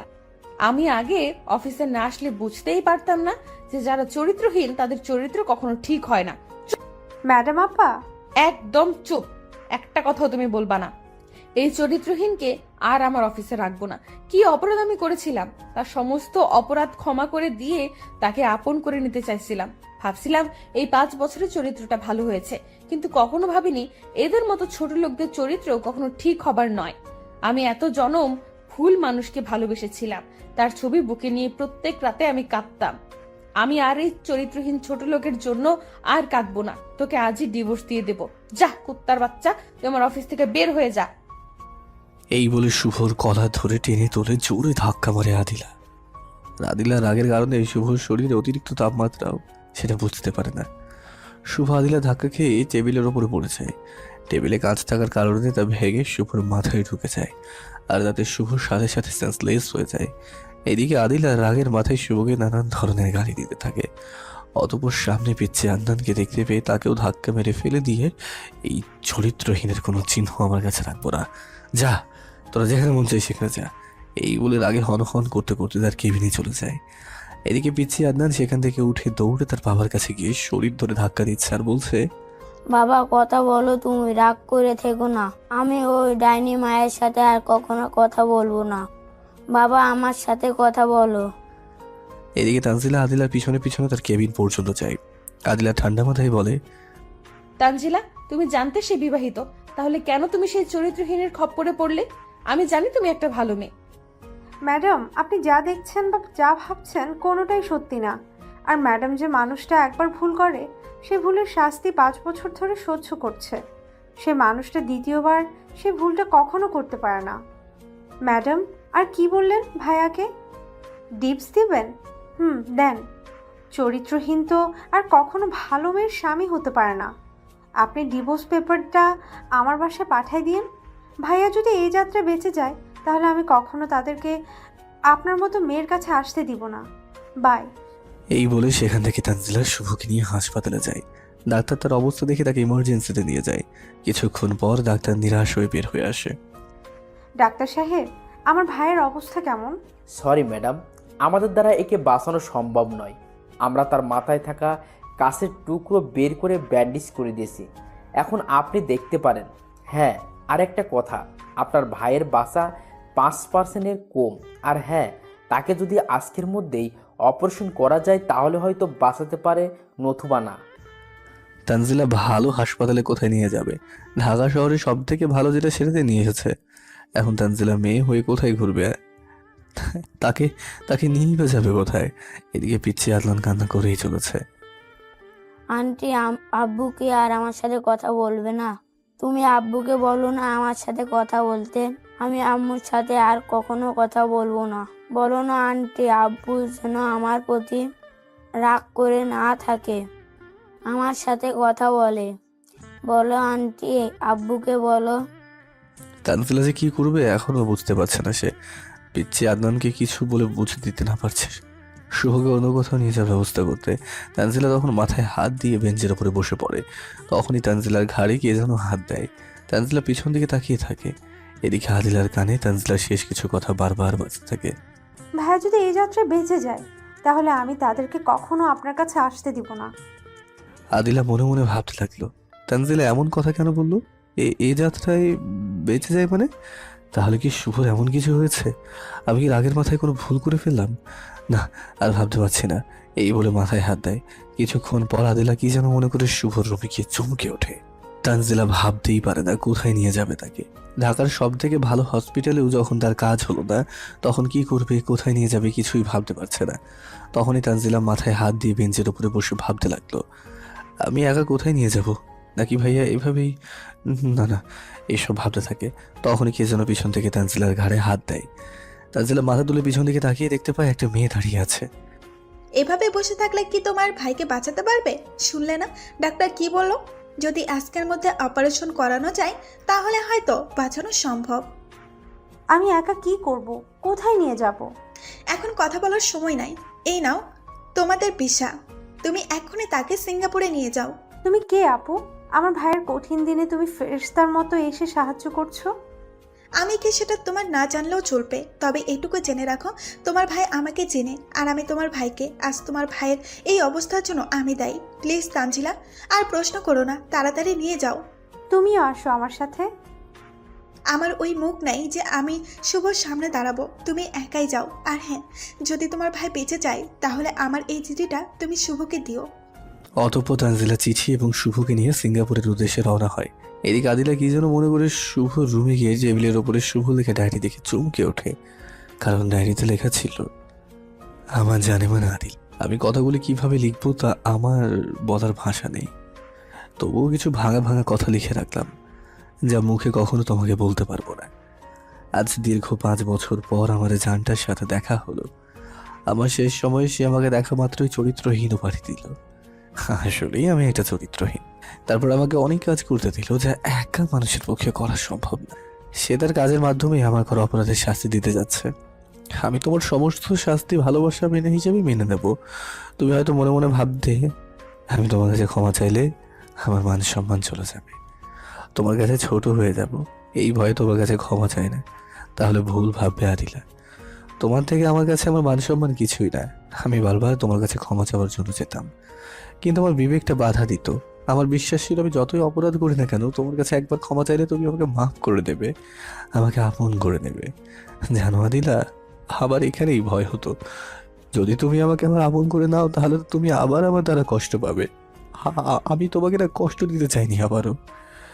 তোমাকে যেদিন আমি দাঁড়িয়ে দিয়েছিলাম, তার পরের দিন থেকে তোমাকে পাগলের মতো খুঁজতাম। তোমাকে তাড়িয়ে দেওয়া হয়তো আল্লাহ সহ্য করতে পারেনি, তাই আল্লাহ আমাকে মারণ ব্যাধি ক্যান্সার নামক রোগ আমার শরীরে দিয়েছে। সেদিন ডাক্তার দেখিয়েছিলাম, ডাক্তার বলেছে আমি নাকি আর কয়েকটা দিন বাঁচবো। তাই আমি তোমার কাছে কখনো মাপ চাইনি। জানো আদিলা, যখন তুমি আমাকে কষ্ট দিতে আমি অনেক আনন্দে ছিলাম, কারণ তুমি এখন আমাকে ঘৃণা করছো। আর এখন যদি আমার মৃত্যু হয় তাহলে তুমি আর কষ্ট পাবে না। কিন্তু কিন্তু হঠাৎ একদিন তোমার কি জানি হলো, তুমি আবার আমাকে কাছে আনার জন্য তুমি আমার কাছে মাপ চাইলে। আমি সেদিন বড্ড কষ্ট পেয়েছিলাম, কারণ তুমি আবার আমার কারণে কষ্ট পাবে। তাই তোমাকে আমি এড়িয়ে চলতাম। আদিলা, আমি যে অপরাধগুলি করেছি তা হয়তো ক্ষমার অযোগ্য, কিন্তু তোমার কাছে শেষ সময় হাত জোর করে ক্ষমা চাচ্ছি। আদিলা, এই চরিত্রহীনটাকে ক্ষমা করে দিও। সারা জীবন তোমাকে আমার জন্য কাঁদতে হয়েছে। তোমার এই কষ্টগুলো মনে রেখো না, তাহলে আল্লাহ আমাকে মাফ করবে না। প্লিজ তুমি আমাকে মন থেকে ক্ষমা করে দিও। জানি না তুমি এই ডায়েরিটা কোনোদিন পড়বে কিনা। যদি আমি মরে যাওয়ার পরে এই ডায়েরিটা তোমার হাতে যায়, তাহলে তোমার কাছে একটাই রিকোয়েস্ট, আমার আদনানকে কখনো কষ্ট দিও না, তাকে কখনো বাবার অভাবটা বুঝতে দিও না। তাকে দেখিয়ে রেখো আদিলা, সে আমাকে অনেক ভালোবাসে। যদি তাকে চরিত্রহীনের ছেলে বলে কষ্ট দাও তাহলে হয়তো আমি মরে গিয়েও শান্তি পাবো না আদিলা। আবারও বলছি আদিলা, এই চরিত্রহীনটাকে ক্ষমা করে দিও। এটি তোমার চরিত্রহীন স্বামী। ডায়েরিটা পড়ে শেষ হতেই তার হাত থেকে ডায়েরিটা পড়ে যায়। কেন তুই একটিবারও আমাকে বললি না তোর ক্যান্সার হয়েছে? কেন? আমি কি এতটাই পর যে আমাকে বলা যেত না? আমি না হয় তোকে সেদিন চরিত্রহীন বলেছি, তার জন্য তুই আমাকে এভাবে শাস্তি দিবি? আমি তোকে না জেনে না বুঝে ভুল বুঝেছি, আমাকে ক্ষমা করে দে। আমি তোকে কখনোই মরতে দিব না। শুভ, তুই মরে গেলে আমি কাকে নিয়ে বাঁচবো? ম্যাডাম, আপনি এখানে আর কান্না করছেন কেন? কি হয়েছে? আমার শুভকে কেউ এখানে এনেছিল। কার কথা বলছেন? মোবাইল থেকে শুভর ফটো দেখায়। করে এনেছিল, কিন্তু আমরা তার চিকিৎসা করতে পারি নাই। আমরা তাকে ফিরিয়ে দিয়েছি। কেন ফিরিয়ে দিয়েছেন আমার শুভকে? ভেঙে পড়বেন না, আমাদের দ্বারা তাকে বাঁচানো অসম্ভব ছিল, তাই আমরা তার চিকিৎসা করতে পারি নাই। আমরা যদি তার চিকিৎসা করতাম, হতে পারতো সে সারা জীবনের জন্য কোমায় চলে যেত, নতুবা তার স্মৃতিশক্তি চলে যেত, কারণ তার ক্যান্সারটা। বলার আগে আদিলা চিৎকার দিয়ে উঠল। না, আমার শুভর কিচ্ছু হতে পারে না। এই বলে আদিলা সেন্সলেস হয়ে যায়। অতঃপর যখন তার জ্ঞান ফিরল তখন সামনে যাকে দেখলো, তার দেখি তো সে চমকে উঠল। যখন আদিলার জ্ঞান ফিরল তখন তার সামনে তার মা বাবাকে বর্ষা দেখতে পায়। মানে তোর এত অভিমান, একটিবারও এই বুড়ো বুড়ির কথা মনে পড়লো না?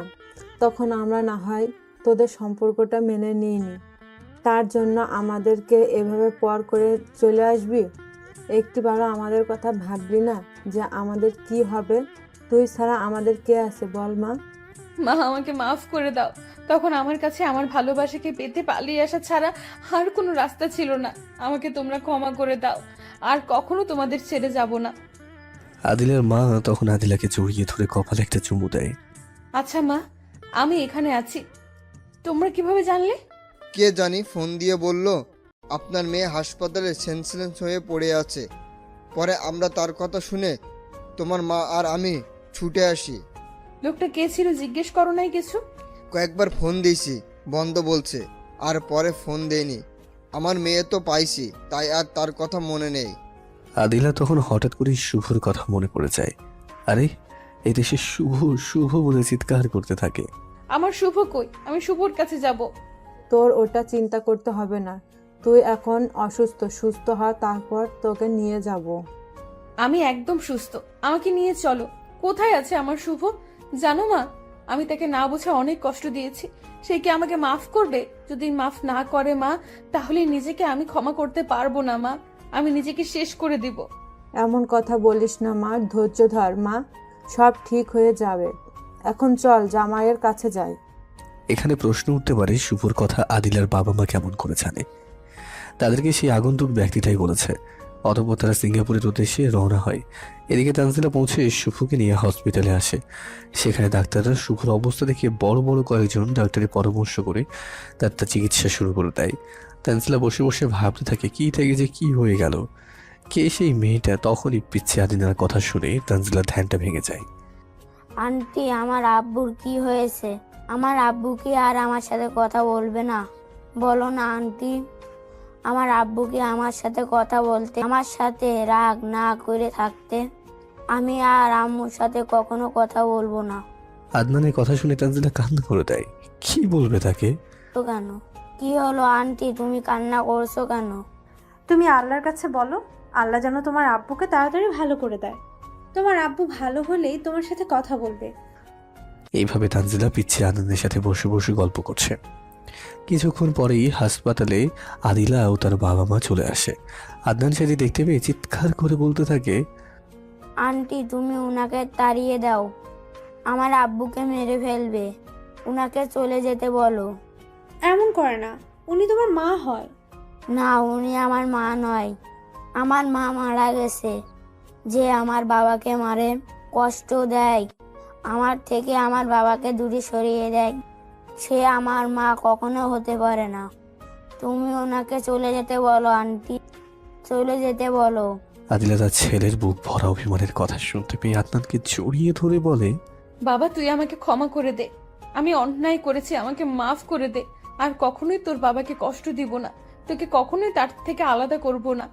এইবারের মতো আমাকে মাফ করে দে। না, তুমি আমার বাবাকে ডাকবে না। আমি তোমার কিছুই না। তুমি আমাকে ছেড়ে দাও আর এখান থেকে চলে যাও।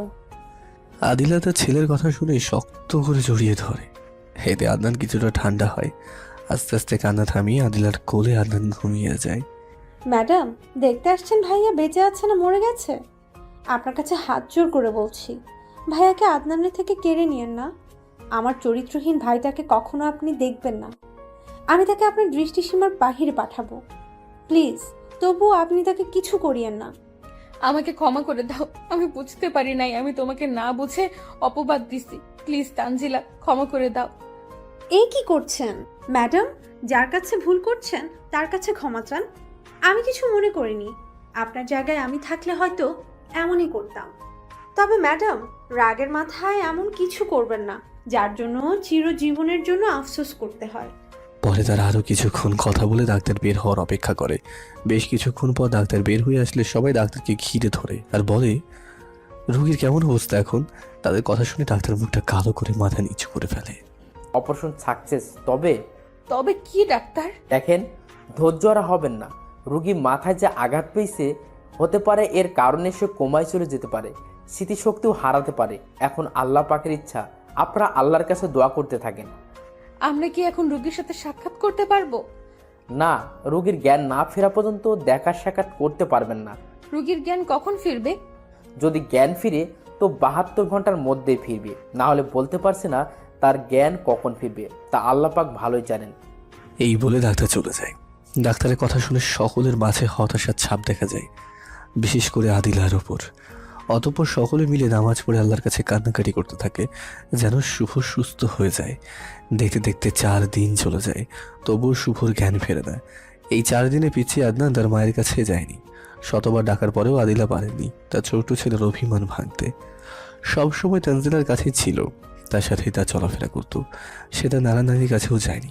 অতঃপর তারা সকলেই পুনরায় ডাক্তারের কাছে গিয়ে শুভর জ্ঞান ফিরবে কিনা সেটা জিজ্ঞেস করতেই যাবে, তখন একটি নার্স এসে বলে, আপনাদের মাঝে আদনানকে, রোগী আদনানকে ডাকছে।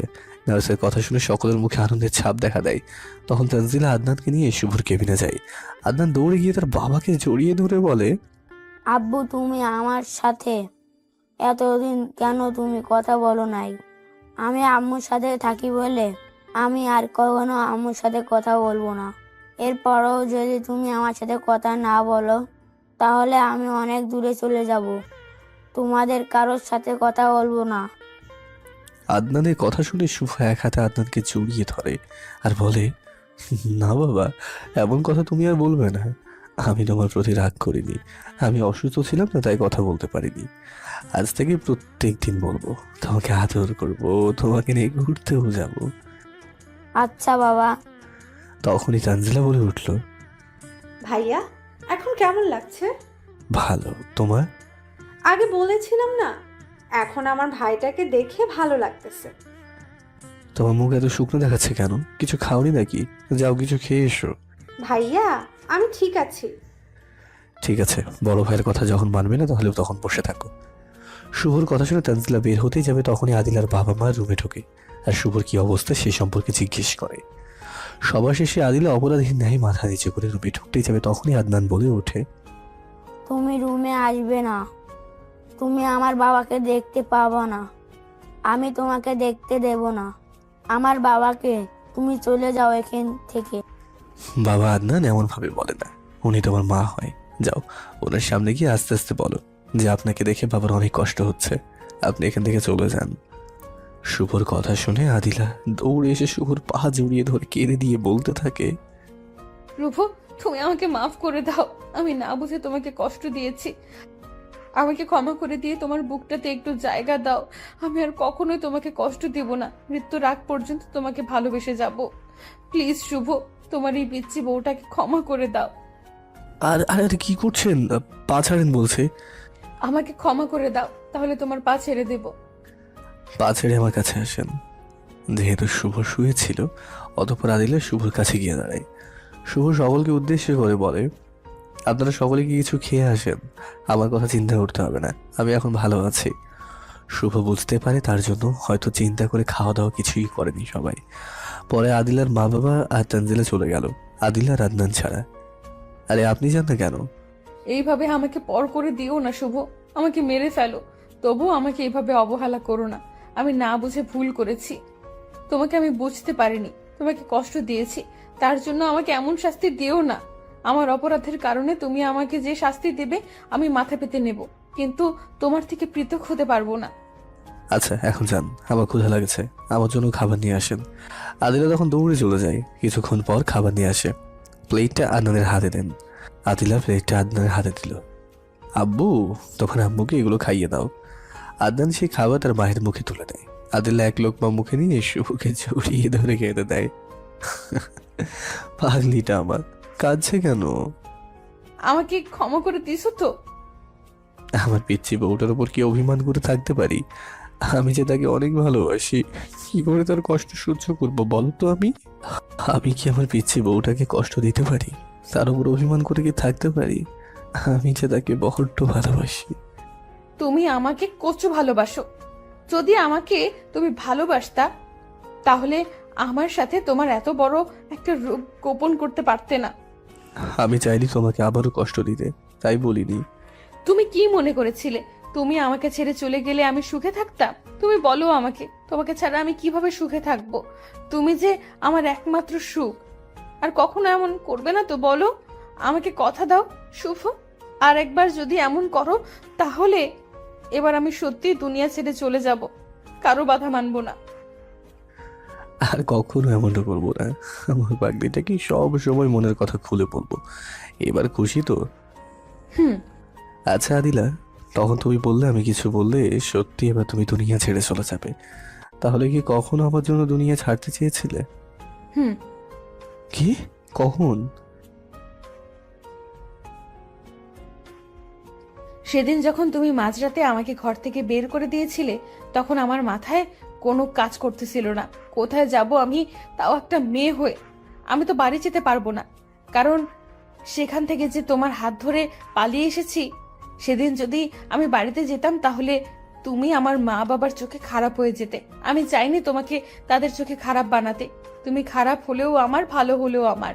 তাই সেদিন কোনো রাস্তা না পেয়ে তোমার রুমে চিঠি দিয়ে মরার জন্য মাঝ রাস্তায় দাঁড়িয়ে থাকি। হঠাৎ একটি গাড়ি আসে, তখন আমি মাঝ রাস্তায় চোখ বন্ধ করে শুয়ে পড়ি। কিছুক্ষণ পর আমি খেয়াল করি যে আমি এখনো বেঁচে আছি, আমার উপর দিয়ে গাড়ি যায়নি। পরে চোখ খুলে তাকাতেই দেখতে পাই আমার সামনে অপরিচিত বাবার বয়সী লোক রাগী চোখে দাঁড়িয়ে আছে। লোকটাকে দেখে উঠে যায়, তখনই ঠাস ঠাস করে দুটো চর মেরে আমাকে মরার কারণ জিজ্ঞেস করে। আমি শুরু থেকে শেষ পর্যন্ত বলি। পরে লোকটি, মা তুই যদি কিছু না মনে করিস তাহলে তোকে আমি আমার মেয়ে বানিয়ে নিয়ে যাব। তোকে মরতে হবে না, আবার নতুন করে শুরু করবি। যাবি কি আমার সাথে? জানিস মা, তোর মতোই আমার একটা মেয়ে ছিল। সে একটা ছেলেকে অনেক ভালোবাসতো, কিন্তু ছেলেটা তাকে ধোঁকা দেয়। আমার সরল সোজা মেয়েটি সেই ধোঁকা সহ্য করতে না পেরে আত্মহত্যা করে। যাবি মা আমার সাথে আমার মেয়ে হয়ে? কি বললি? আরেকবার ডাক মা। পরে আস্তে আস্তে আমি বাবার অফিসের সমস্ত কাজ শিখে ফেললাম। তখন বাবা আমার হাতে এই অফিসের দায়িত্ব দিয়ে দেয়। এভাবেই আমার নতুন জীবন শুরু হয়। কিন্তু বিশ্বাস করো, তোমাকে যতবারই ভুলার চেষ্টা করছি ততবারই তোমার এক একটা স্মৃতি আমাকে তোমার মায়ায় জড়িয়ে তোমাকে ভুলতে দেয়নি। তাই প্রত্যেক দিন রাতে তোমার ছবি বুকে নিয়ে কান্না করতাম। কোন দিন তুমি আমার বুকে ফিরে আসবে, আমাকে বলবে আদিলা আমি ভুল করেছি, আমাকে তুমি ক্ষমা করে দাও, আমাকে আবার একটু তোমাকে ভালোবাসার সুযোগ দাও, এই বলে কান্না করতাম। তখন বাবা এসে আমাকে সান্ত্বনা দিত, কিন্তু সেটি আর বেশি দিন থাকেনি। হঠাৎ একদিন বাবার হার্ট অ্যাটাক হয়, তখনই তিনি মারা যায়। এরপরে আমি একা হয়ে যাই, প্রতিনিয়ত তোমাকে খুঁজতে থাকি। আমি তোমাকে অনেক কষ্ট দিয়ে ফেলেছি, তাই না? আমাকে তুমি মাফ করে দাও। তোমার সমস্ত অপরাধ আমি মাফ করে দিছি, আমাকেও তুমি মাফ করে দাও। আর কখনো আমাকে ছেড়ে যেও না। আর কখনো ছেড়ে যাবো না, মরার আগের মুহূর্ত অবধি তোমাকে ভালোবেসে যাব। তখন আদিলা শুভকে শক্ত করে জড়িয়ে ধরে। তখন আদনান বলে ওঠে, আব্বু তোমাকে উনি জড়িয়ে ধরছে কেন? ছেড়ে দিতে বলো না, না হলে আমি কিন্তু তোমার সাথে কথা বলবো না। বাবা সে তোমার মা, আমাকে তো জড়িয়ে ধরবেই। না, ইনি আমার মা না। যে তোমাকে আমার সামনে কষ্টও দেয়, সে কখনো আমার মা হতে পারে না। উনাকে চলে যেতে বলো, আমি আমার জন্য আর একটি মা নিয়ে আসবো। আদিলা যাও, তোমার ছেলের অভিমানটা ভেঙে তারপর আসো। আদিলা শুভকে ছেড়ে দিয়ে আদনানের কাছে আসে আর বলে, বাবা আমাকে মাফ করে দাও, এই যে কান ধরছি, আর কখনো তোমার বাবাকে কষ্ট দেব না, মাফ করে দাও আমাকে। না, আমি তোমাকে মাফ করবো না। শুভ, তোমার ছেলেকে বলো যেন আমাকে মাফ করে, সে কখনোই আমার কথা শুনবে না। তুমি বললে আমাকে মাফ করবে। আব্বু তুমি তোর আম্মুকে মাফ করে দাও। আচ্ছা, এইবারের মতো মাফ করলাম, বাবা বললো বলে। অতঃপর আদিলা আদনানকে জড়িয়ে ধরে কপালে একটা চুমু দিয়ে মনে মনে বলে, শালার বাবাটাও যেমন যদি ছেলেটারও বানায়, আমি কি করবো এই দুইটারে যেদি। হ্যাঁ, এই দুইটা তো আমার জীবনের 12টা বাজিয়ে দেবে। এইভাবে কিছুদিন চলে যায়। শুভকেও ডাক্তাররা রিলিজ দেয়। তারা সকলে শুভকে নিয়ে সিঙ্গাপুর থেকে ঢাকায় চলে আসে। চল সবাই আমাদের বাসায়। চল মা, যাবি না নাকি অভিমান করে থাকবি? না, চলো। তখন তানজিলা বলে উঠল, আপনারা যান, আমি যেতে পারবো না। আমার 2 দিন পর হবু স্বামী আসবে আমাকে নিতে। তোমরা যাও, আর এই নাও একটা চিঠি। শুভর হাতে দেয়। কিসের চিঠি আর কে দিয়েছে? জানি না ভাইয়া, মেয়েটাকে চিনি না। সে তোমাকে সিঙ্গাপুর নিয়ে যাওয়ার ব্যবস্থা করেছে।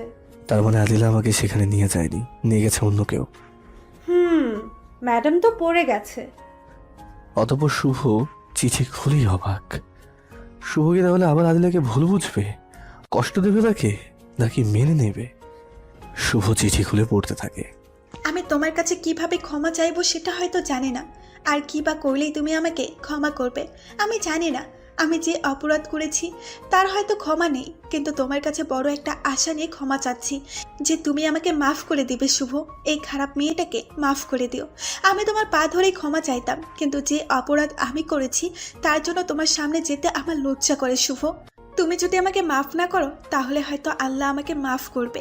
আমি মরলেও শান্তি পাবো না। আমি তোমার কাছে হাত জোর করে ক্ষমা চাচ্ছি, তুমি আমাকে মাফ করে দিও।